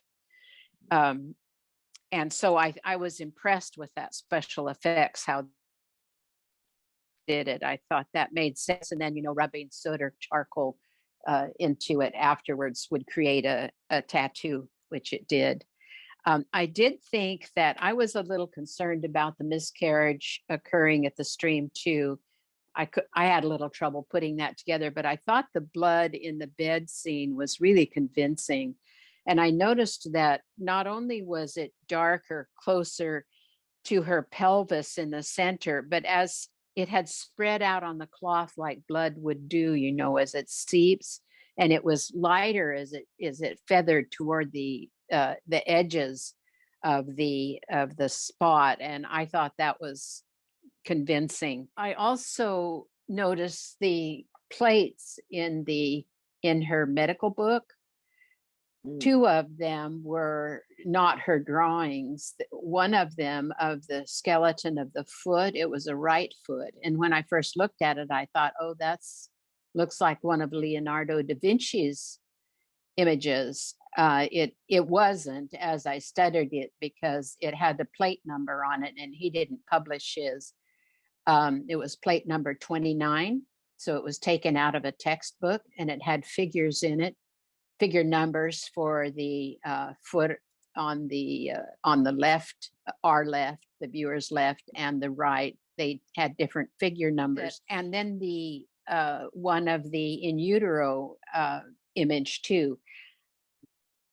They were beautiful images, but I find it really unlikely that Claire would cut those from a textbook and paste them into her book. I think she would write a note and say, check page something or other, in this atlas, and not cut it apart.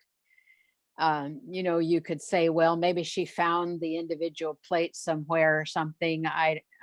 But I just thought to have them pasted in the book doesn't seem consistent with what she would do as a physician. I know it wouldn't be consistent with what I would do as an anatomist. I also noticed that Claire said to Malva, put 2 drops on the gauze in the mask, the Ferguson mask. She didn't use that term, but it's supposed to be a Ferguson mask. And and then we see the bottle tilting up like this. And I was like, that's not 2 drops, but it had a nozzle on it. I noticed before and after, you couldn't see the nozzle as she's pouring. So it was kind of like a olive oil kind of a nozzle, it looked like. And so she may have just put 2 drops on it. So I was watching for that.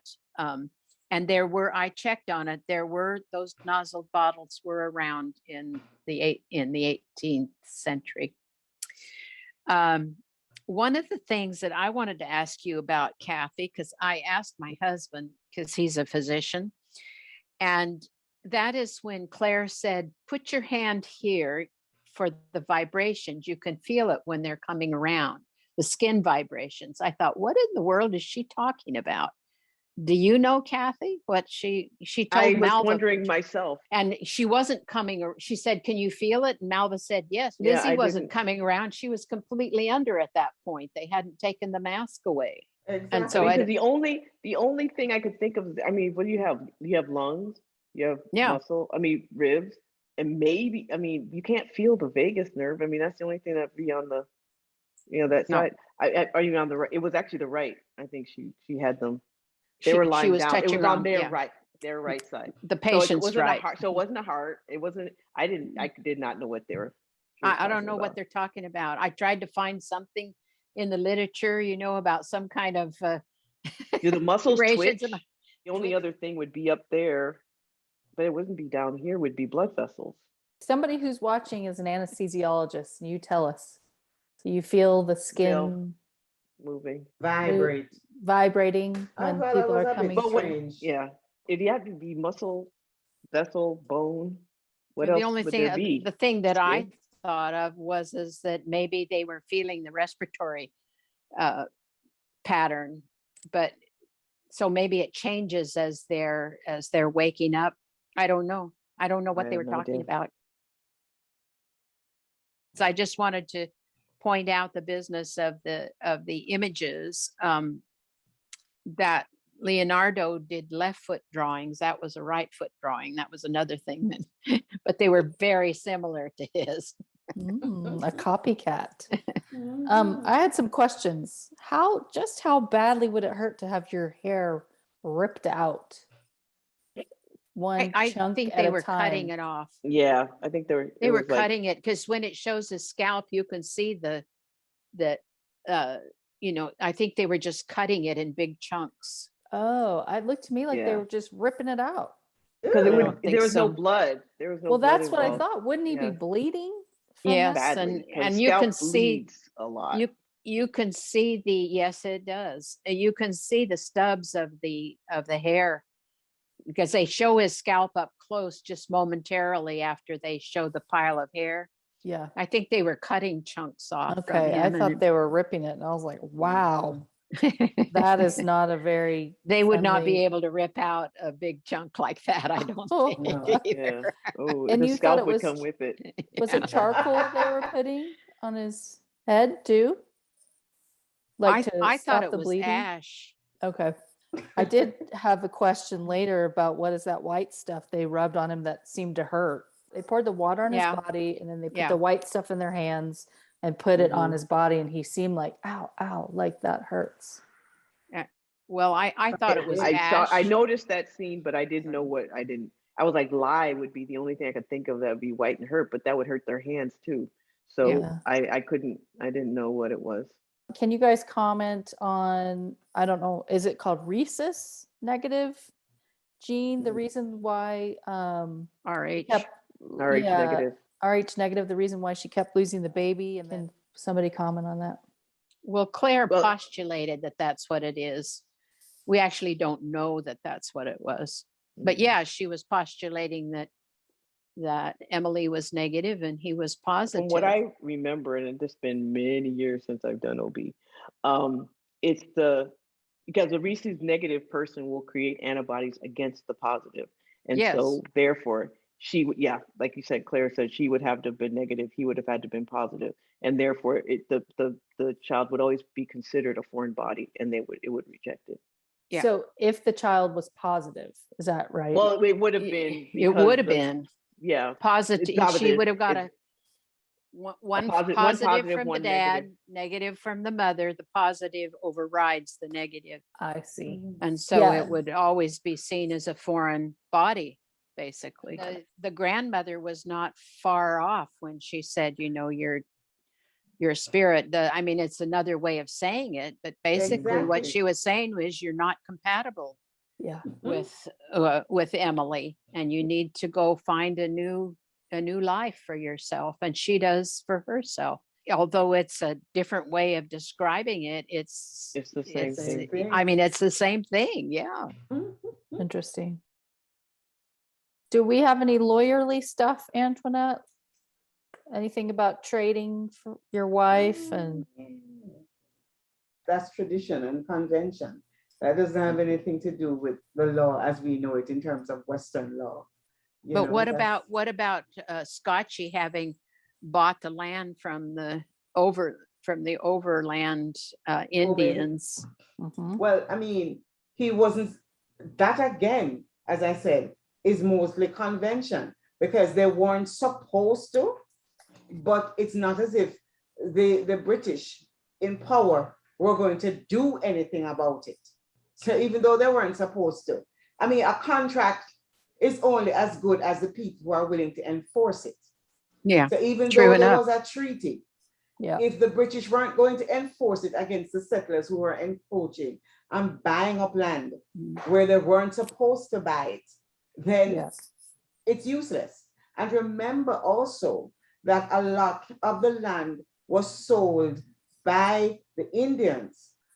And that is a point that was made in the book as well, that the Indians sold the land because a lot of it had to do with like people, chiefs, war you know, competing for influence and that kind of thing. So, you know, the treaty was there, but it was broken with impunity by both sides.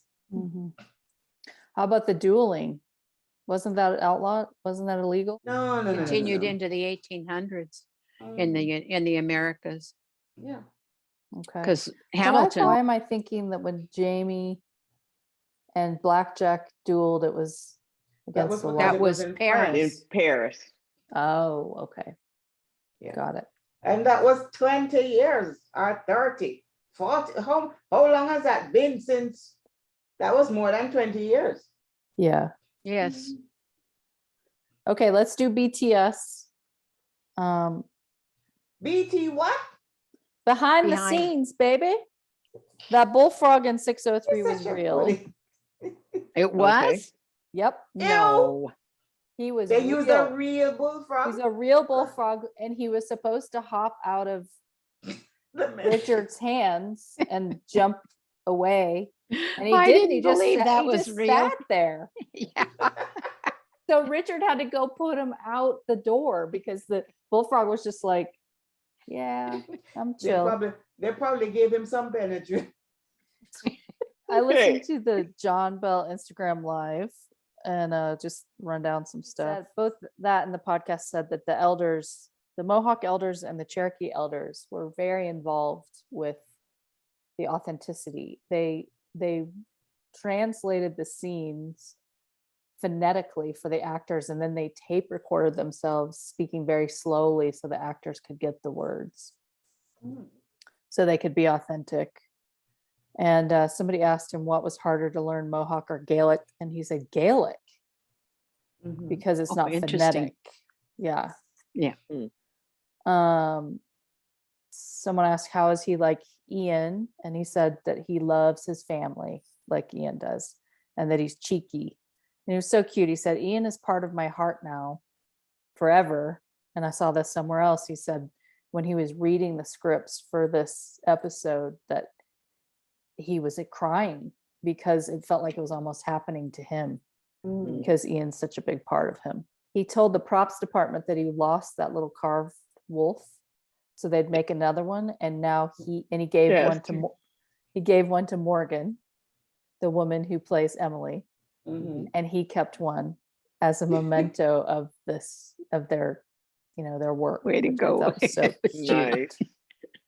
And also on this IG Live, it sounds like she popped on there really quickly because they're buddies, and she was watching and she made a comment and he invited her on. And so it sounds like she's going to be in season 7. And Deb Kennedy put on Twitter that someone at Landcod said they were starting filming one day this past week. I don't remember what day it was in the last couple of days.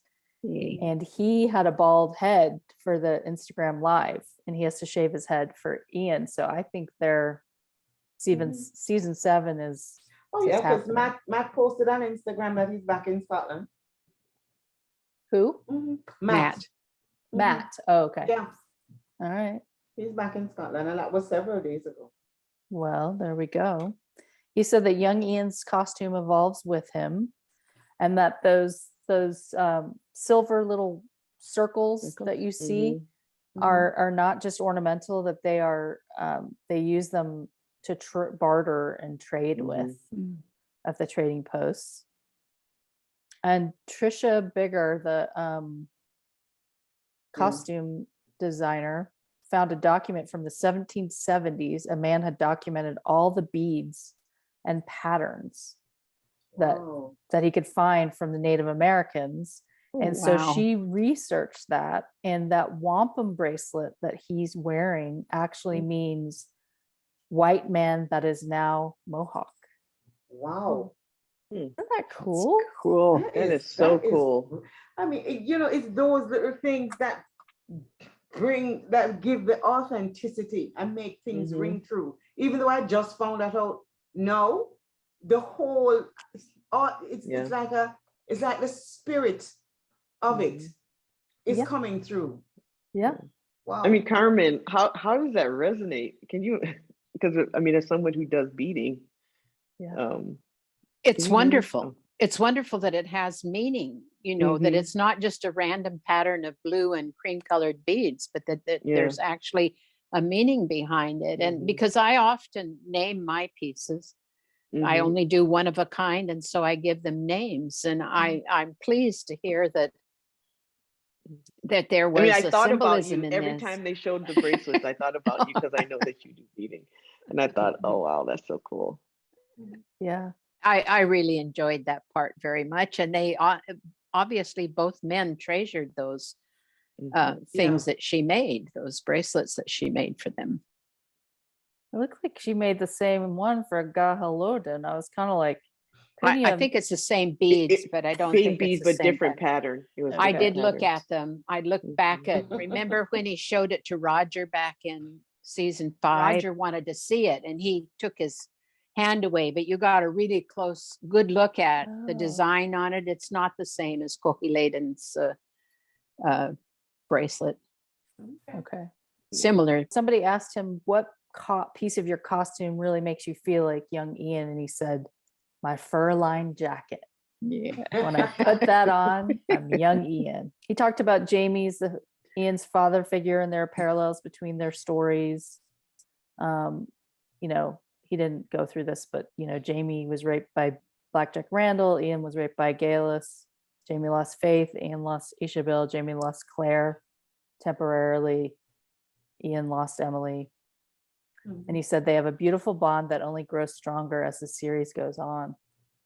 And if anyone who's read Bees knows, it just keeps going, which is awesome.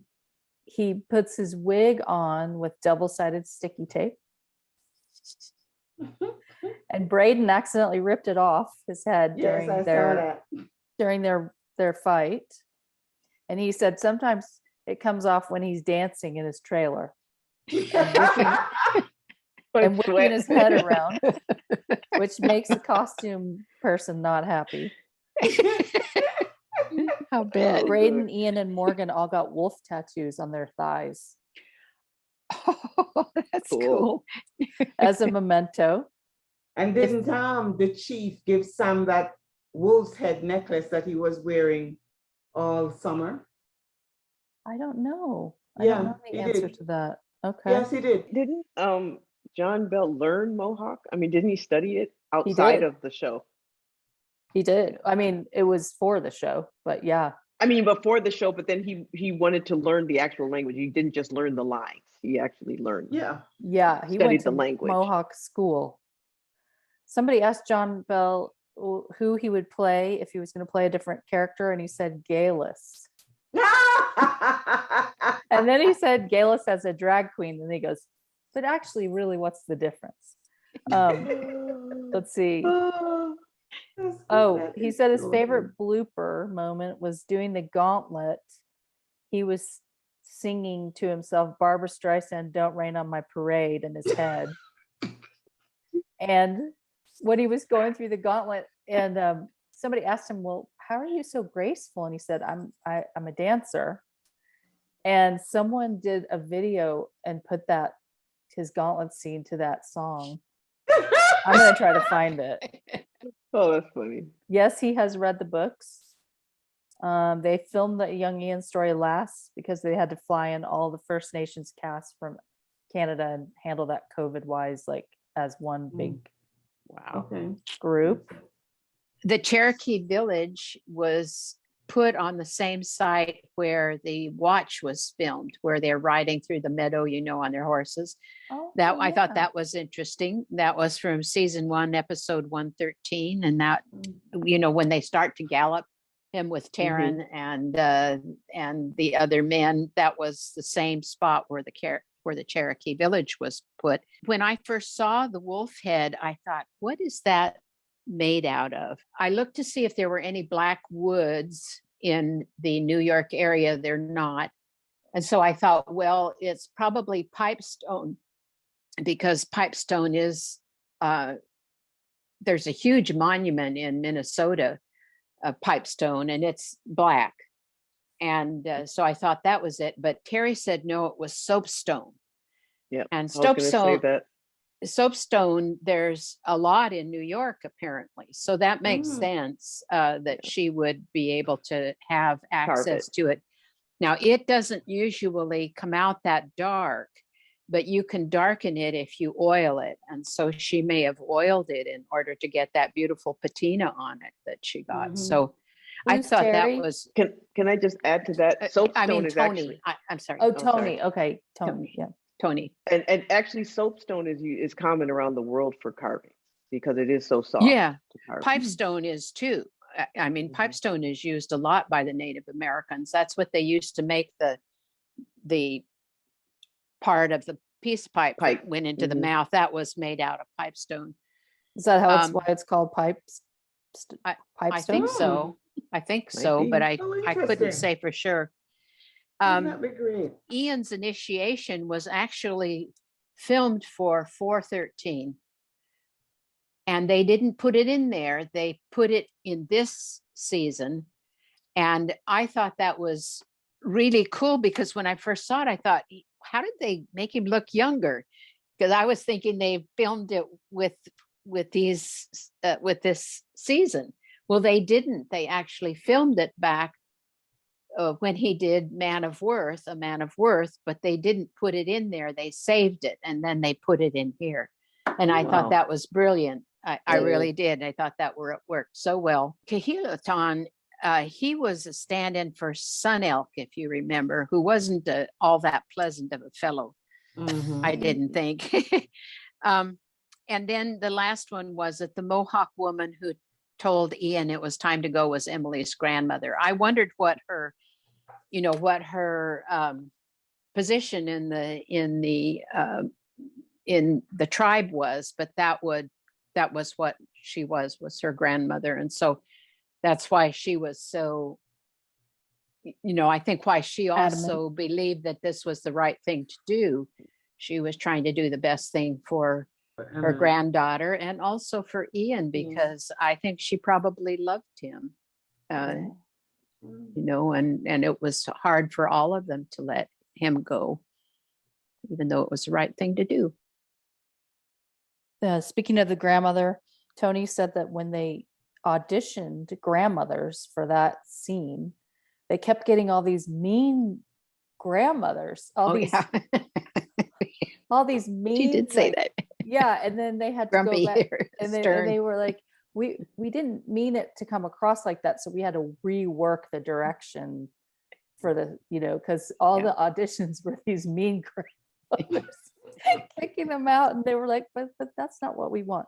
Shots of the Blue Ridge Mountains are actual stock shots of the Blue Ridge Mountains. I thought that was interesting. She also said that a lot of times when you see geese flying, they'll be filming a scene and then geese will start to fly over and they tipped up the cameras and got them because they know they're going to stick it in somewhere for a transition scene or something like that. Oh, those Canada geese were not, they were actually flying over, I guess, while they were filming another scene. Oh, the Ian praying in the woods scene included a wolf attack in the scripts.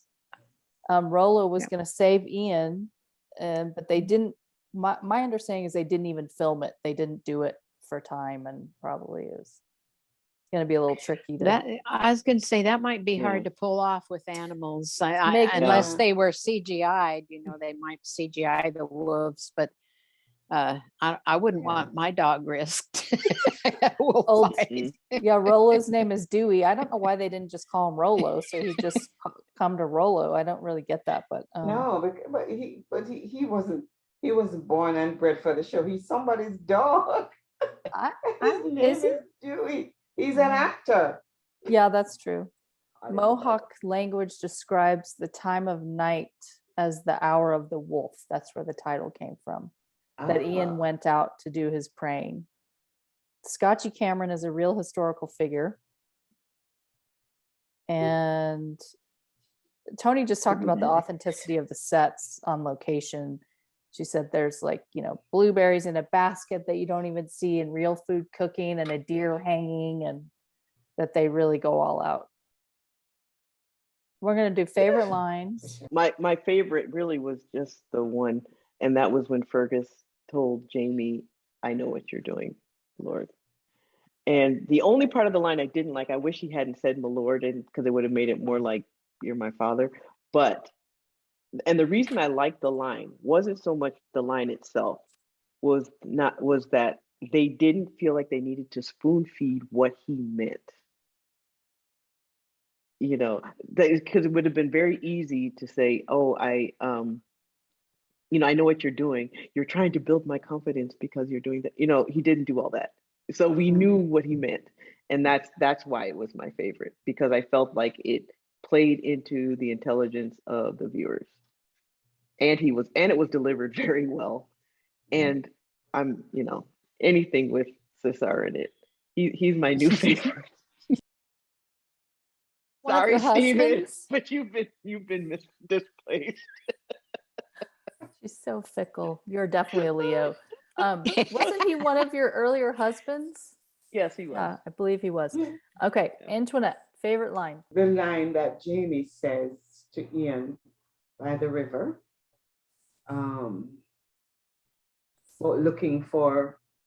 he'll ask his daughter to look for Ian's in heaven. I reckon she'll find her there. Yeah, that was my favorite. No, that particular figure of speech relates to extreme speed, not lubricated brilliance. Straight from the book. That was funny. That was funny. Carmen? I like the one where Jamie said, call yourself by any name, lad. All that matters is who you are here. And then he gives him a little chest thump. And I like that one very much. It was done with just the right, just perfect. It wasn't too much of a punch, you know, it was just a small little gesture and it was said very quietly. And Jamie himself, I stopped and thought, you know, he says, I've been called a lot of, by a lot, 8 that I could come up with. So I'm sure there's more. There you go. No, it's just a little thing that Jamie says to Ian when he says, I don't have the answer. Because sometimes, you know, when we're trying to comfort people, we think that they need answers. And we have to try and fix things. And I say, how true, how genuine is that? I don't know the answer, but I'm here for you. I really like that. And it's still such a comfort. Yeah. Yeah.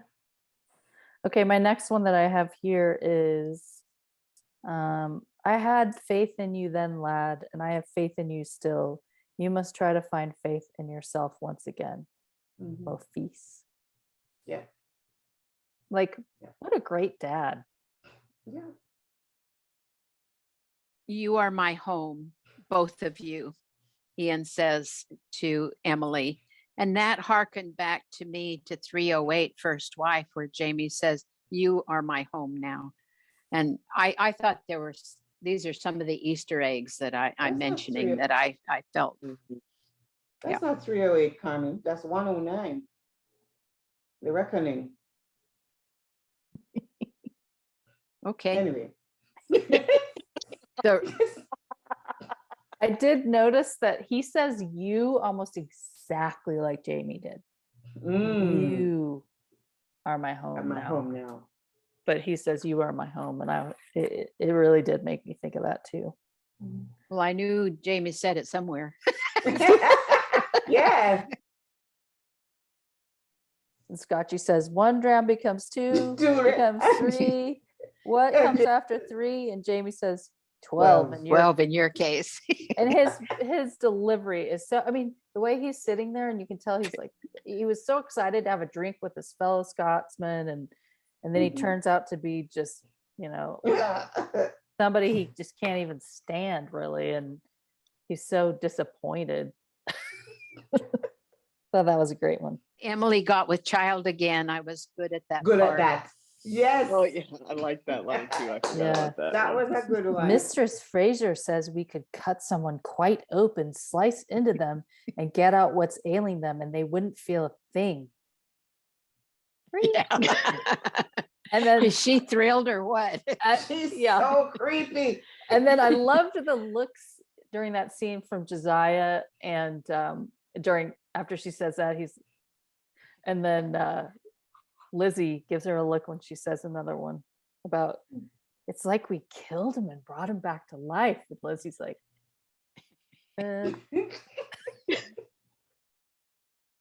You're creepy, girl. As Antoinette says, you're a freak. Behind their back, they're going like this. I know. Ward off the devil.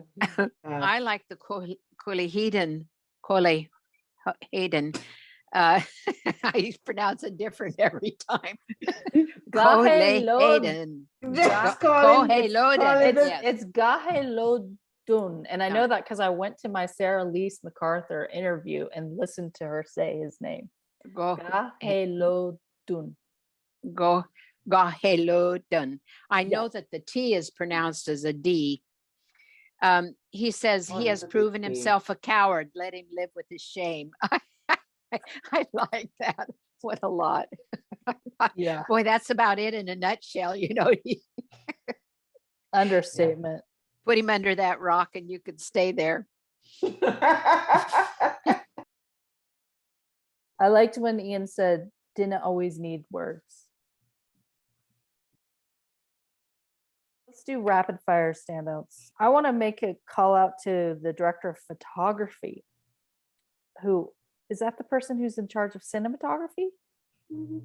Yeah, that's the cinematographer. Michael Coulter. Beautiful cinematography.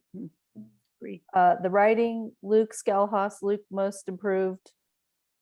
And then just, Sam, John Bell, Cesar, Jess, director, everyone. Ditto, ditto, ditto. Yeah. I liked Morgan. Yeah. I Yeah. thought she played her part extremely well. Just Beautiful. gentle and steady, calm. Yep. And Braden.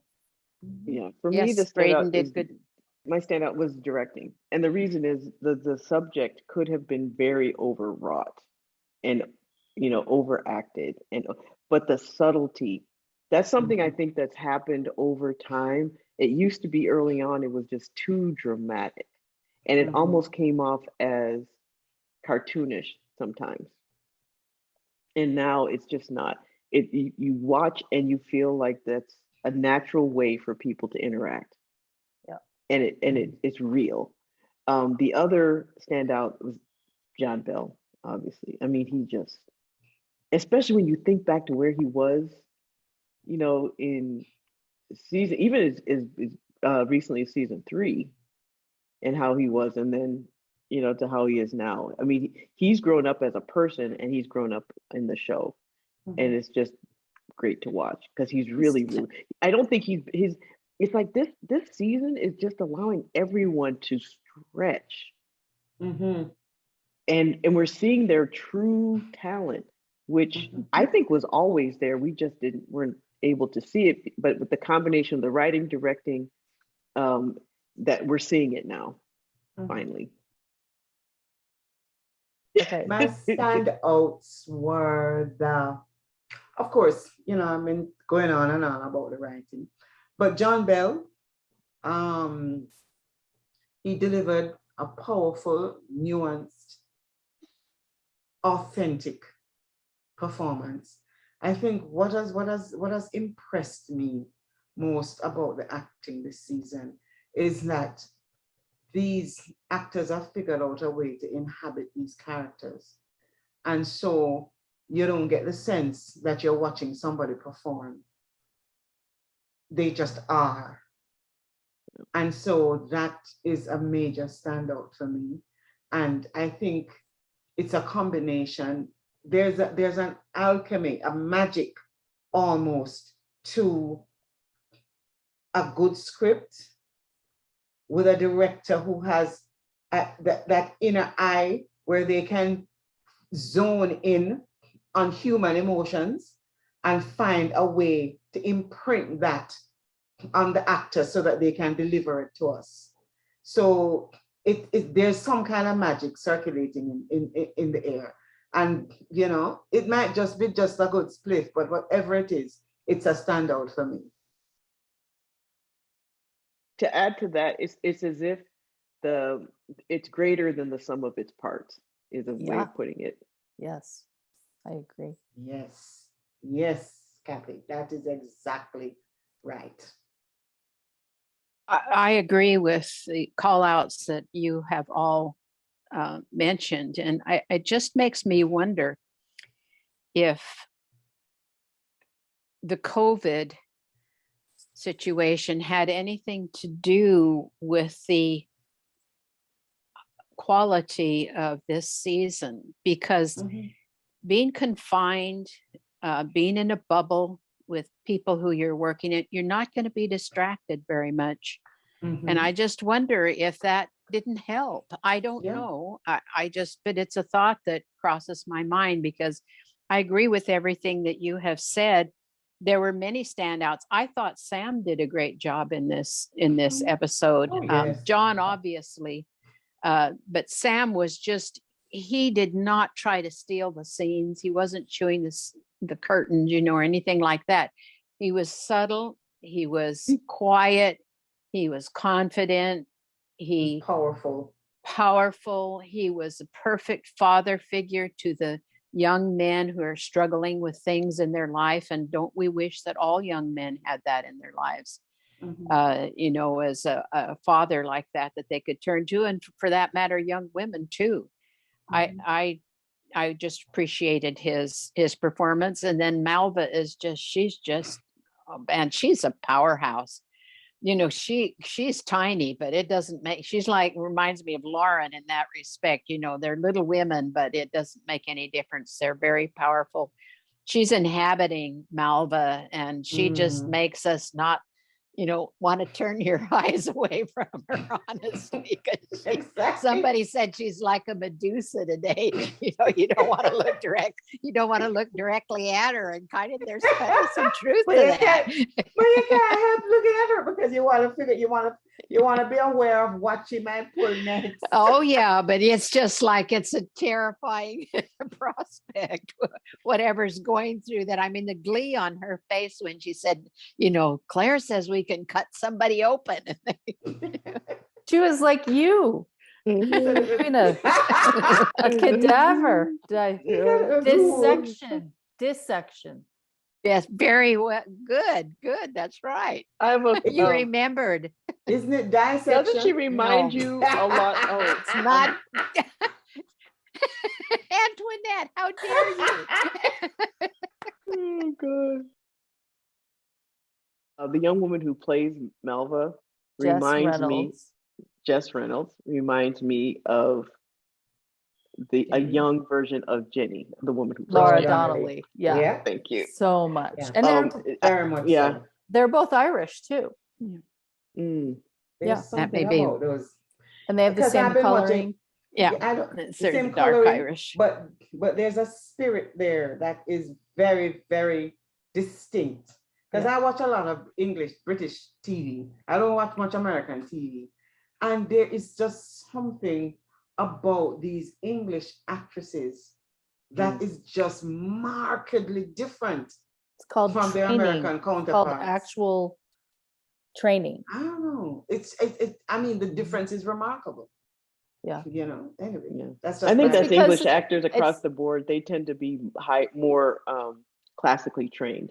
I think than it's because they're other actually wanting to do that as their life vocation and not just trying to be a celebrity. They actually want to work on their craft and be an actor and do all these things instead of just go to Hollywood and be a star.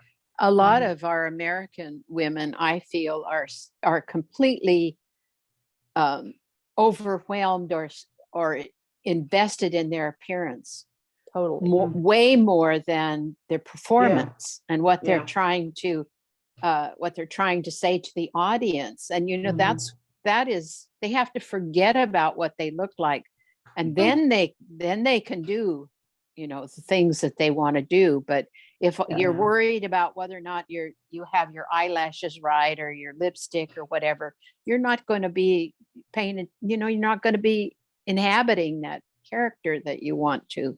Unfortunately, that's the whole Hollywood vibe is Yeah. don't have It any is. wrinkles. And You can't get, they have trouble getting jobs if they don't do that. And Well, it's just, you know, and it's most of what nuts. Hollywood puts out sucks. in my Ugh, opinion. big That's time. true. Yeah. So like I'd rather watch the British TV. Anyway, let's do big themes really quickly. The only way I could put it is like finding your equilibrium, I guess is the best way of putting it. So when you look at Fergus and how he was off kilter and now he's coming back to, you know, his equilibrium. Ian, same thing. Claire, somewhat, because they didn't show her trying to self-medicate this episode. So maybe she's regained some of her equilibrium. They do such a good job of creating the psychological impact of situations. And then this episode seems to show them not only just how it affected them, but how they came back from it. And interestingly, Jamie's in the center of all three. Yeah. As he should be. I mean, isn't that what Diana says? All the books are about people's relationships to Jamie. Yeah. Yeah. Yeah. So It's they're his actually story. doing it. She says it's his story. It's Yeah. told through the other people's eyes for the most part, but it's his story. It's his story. And it feels that way now. Yeah. Yeah, and it makes for a better show. Yep. Yeah. Okay, Antoinette, do you have a big theme? No, really, not really a big theme per se, but what really struck me about this episode and why it resonated with me so much is the whole aspect of grief and how sometimes our grief is bound up with guilt. And we need to forgive ourselves in order that we can move on and embrace the good parts of what happened to us, you know? And the storyline with the loss of Ian's child, and when him and Jamie bonded over the loss of their daughters, it made me remember the loss of my, well, a son. At 7 months, he was stillborn. And I didn't look at him. And I was feeling guilty because I had flippantly always said that I prayed that God would never give me any boys because I helped to raise my nephews. And I didn't think I could raise boys. And so I always prayed that I would never have any boy children. And then when I had to be induced to deliver the stillborn baby and it turned out to be a boy, I felt that it was my punishment for putting that into the universe. So I didn't look at him. We didn't name him. We just let the hospital dispose of him. And I've always felt very, very guilty about that. But I mean, that happened 27 years ago. And it's something that I sort of tamped all the way down. And this episode brought it all the way back up. And I was able to think it through and realize that, yes, one of the reasons why I have never really dealt with it is because of the feeling of guilt that somehow it was my fault because I didn't want to have a boy. And so I thought I killed him and then continued to dishonor him by not looking at him and by not naming him. And so when Jamie and Ian were talking in the scene about, you know, the idea of his child, Ishmael, just wandering out there alone, that brought back that baby to me. And after the episode, I sat down and I said to I prayed to my mother and I said, can you please look for my baby? Yeah. And take care of him. So I prayed, I asked my mama and my brother and my nephew to look for him and take care of him.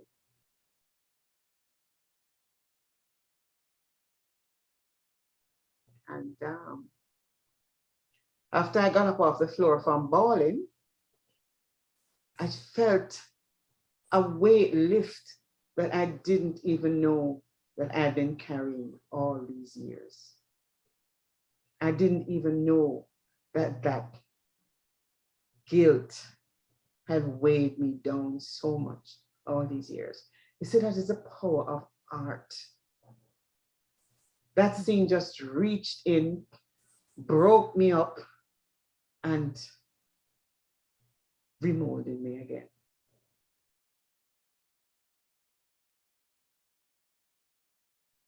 And so it's not so much of a big theme as the fact that our experiences are just, you know, yeah. The power of art. I was healed from something I didn't even realize that was that was that broken. You can cut this out if you want. No. Only if you want me to, but wow. Oh, Yeah. well, Yeah. I called my ex-husband and asked him because he looked at the baby, and he said he looked at him and he always in his heart he called him after him. He called him Michael, because that's my ex-husband's name. So but he never shared that with me. He never told me that until I reached out to him after the episode. So I called him Michael in my heart, because he wanted to bury him and do all, but because he knew that I wasn't at a place where I could deal with it. I just shut down, and I think I shut down that part of my heart when I left that hospital, and it just broke open watching that episode and watching that scene. Wow. So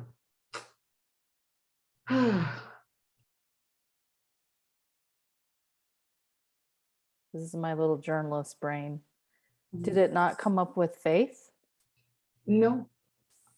I mean, it came up in terms of that I could relate to. I mean, it came up on an intellectual level because I had had a similar experience, but I just filed it away Yeah. as, oh yes, I understand your miscarriage, that kind of thing, or losing a baby late, because it wasn't a miscarriage, losing a baby late in a pregnancy. Yeah, I understand that. So, but that place in my heart was still locked up.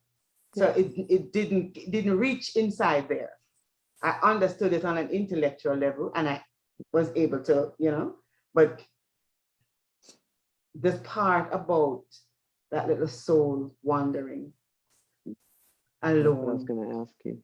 unbaptized, unnamed. And I said, I did that to my baby. And anyway, yeah, so that one opened up that place that I had locked up. Faith didn't. Mm.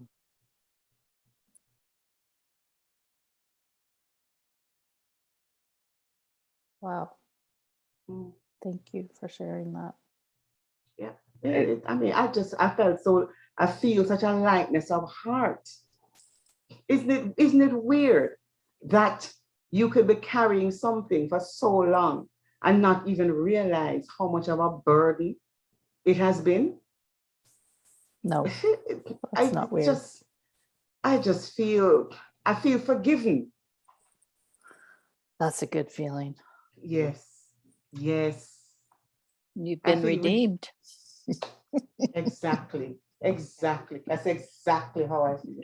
And all the grief over the losses, I would imagine being able to ask them to watch out for him. Yeah.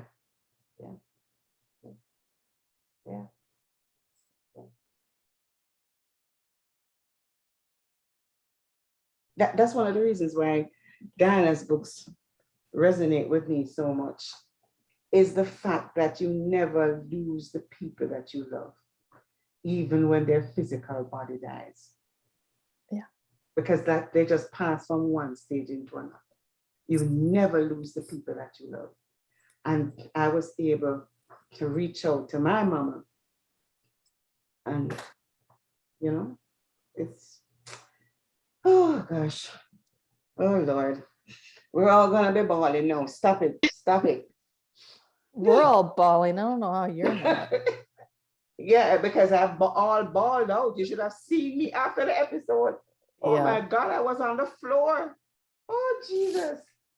We'd say in Jamaica, I was cow balling. You were what? Cow balling. Cow. Owl? Cowboy. Cow balling. Wait, is this have to What do is with it about cowbell Jamaicans soup? that come up with so many different ways of common Wait. things? Yeah. Cow balling. When you're Cow. balling from your gut. Yeah. Wow. Yeah, like a Yes, cow. like that. Yeah. Like that. Wow. Yeah, I that. bawled Jamaicans like and your that before. animals. First is mice. What is it? The little mouse, and now it's the cow. My big theme really sucks compared to that. I do.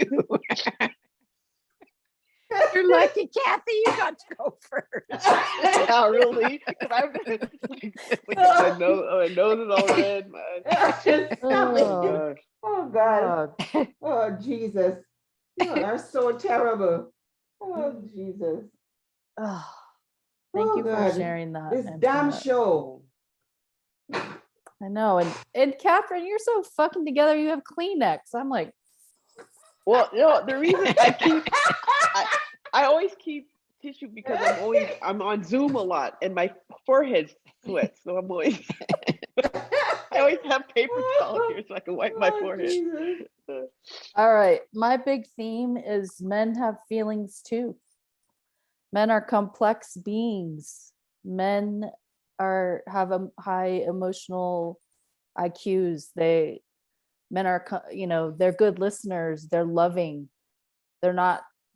They get such a bad rap right now, and I love the fact that this episode really was about men and men being vulnerable and men supporting each other and men grieving and men healing, helping heal each other. The last two episodes really. And I love to see that. I love to see that. It makes me so happy. Yeah. So that's my big thing. Can I just add to something to that? Because they're shoving this strong woman stuff. They've been shoving it down our throats for the last 5 seasons. And I would dare to say all 4 of us are strong women.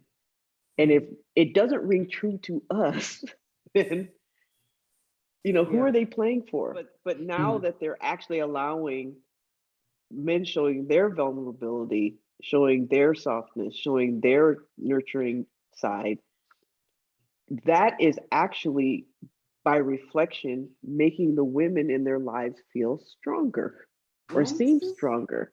Yes. Marcelly is a stronger woman having Fergus vulnerable. Claire is a stronger woman having Jamie as a nurturer. Yeah. And it just seems that they don't have to remove, it's not one or the other, it can be both.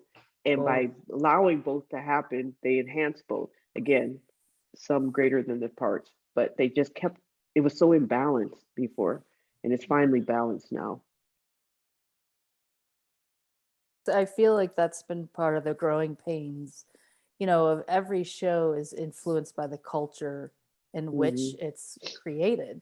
And that is one way that colored Outlander. And I'm so happy to see it coming through to this place. Yeah. And I think that has a lot to do with Matt and Meryl. It has a lot to do with the long break. I think a lot of people turned inward and started to be a bit more reflective in their own personal lives because of COVID and and the lockdowns and things. And I think a lot of people have come out on the other side, especially as creative people, much more able to tap into real feelings and not something that is manufactured or something that they think will work, but they're not not afraid anymore to tap into real feelings and look how we are as the audience are responding to it. Yes. I don't see a lot of complaints about the season so far on social media. We are all loving it because it rings true and it is authentic and it is touching places in us as good art is supposed to do. They used the source material the way it should be used. Yeah. That's what did it. That and it's the growth, fact that they and have it's really growth. talented people. But I also think it's leadership because, and including Sam and Kat becoming producers, but Luke Skelhaus was there for season 3. Didn't he write that Heaven and Earth episode? Yep, and he wrote the Slap episode. Yeah, I'm just so overjoyed that the growth has occurred and the reading of the books and the where we are now. It just makes me so happy. I'm just fearful that we're on this hike and we're gonna, they're always throwing some crappy episode. I'm just waiting to see which one it will be. Honestly, I They think won't get to do that because it's only 8 episodes. Oh, I think when the studio gets involved, that's when problems happen. But Well, this studio. well, because they're the ones that are like, this is what's selling right now, instead of just let your artist. do Yeah, we their want to thing. lean into it, don't you know? Yeah. mm, They, Don't can get me in trouble. They can lean right off a damn cliff. Lean into it, my arse. Well, just let you people that you hired to do the job. You do your job. Let them do their job. Creative people do their Yeah. job. Right. Concentrate on quality, and your audience will follow you. And I need to go. But I'm Okay, waiting to Carmen's hear doing her Carmen. big theme, and then we're out of here. yes. Okay. It's really hard for me to come up with something that is profound after those things, especially your story, Antoinette. Bless your heart. I'm sorry you had to go through that. I think that I really appreciated the straddling between two worlds, which was presented in Ian's story. Is he Ian Murray, or is he Wolf's brother? brother. Who is he? And Jamie, to a lesser degree, is also straddling two worlds. Where is his loyalty, and who is he going to declare that loyalty to? They're both struggling. And in this episode, by Jamie reaching out to Ian and offering his daughter to look for Ian's daughter in heaven and help her. At the same time, they were helping each other find their own way in this struggle that they were in as to who they were. And we've all been there. That's the thing that really resonated with me about this episode, is that we've all struggled between who we were, and how do we get balance in our lives when we're pulled in more than one direction. And I just thought that the adversity that Ian faced, and that we know Jamie has faced, and the loss that he faced, how he dealt with that. He dealt with it with integrity. He dealt with it with honesty. And I just feel like when a person tries to do that, the example of him striking the gun from Scotchy's hand and helping his friend, he didn't have to do that. He could have easily said, I'm not good. I don't care if you get shot. Look what you did to me. He didn't do that. He took the high road. And I think that helps a person come through the kinds of things that get thrown in our paths. And all of us, we don't get through life without that stuff. And I think it really, when we strive to take the higher road, I think it pays off in the end. And I can tell you that this year I will have lived 8 decades. And I believe that is really true, that has served myself well and my family well, to just try to do the right thing.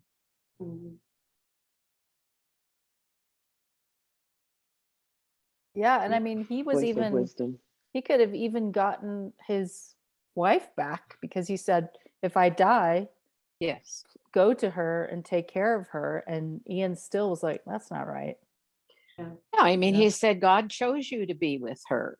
And he could have, not let Scotchy shoot him. Yeah. Before he even turned, he could have done that. And then he could have gotten, like you say, he could have got Emily back, maybe. There still would have been the problem that they shared, but he would have had to take some of those seeds. Yeah. Anyway. So that's my contribution. Lovely as usual. Yeah. Oh boy. Okay, wow, Outlander, this was no a more gut doozy. wrenching Yeah. scenes. Doozy one. Wow. Y'all talk too much. Oh, Yeah. Oh boy. Yeah. It's way past my bedtime. Oh yeah, God. already go Let to me go sleep. eat. Let me I go eat some am. My dinner. eyes are barely open. I'm gonna eat my dinner. But your tiara is Yeah. still shining. Okay, I love you guys. Hopefully. Love you too. Bye-bye. Love too. you. Good night. Sleep Bye. well. Bye. Thank you. You too. Bye.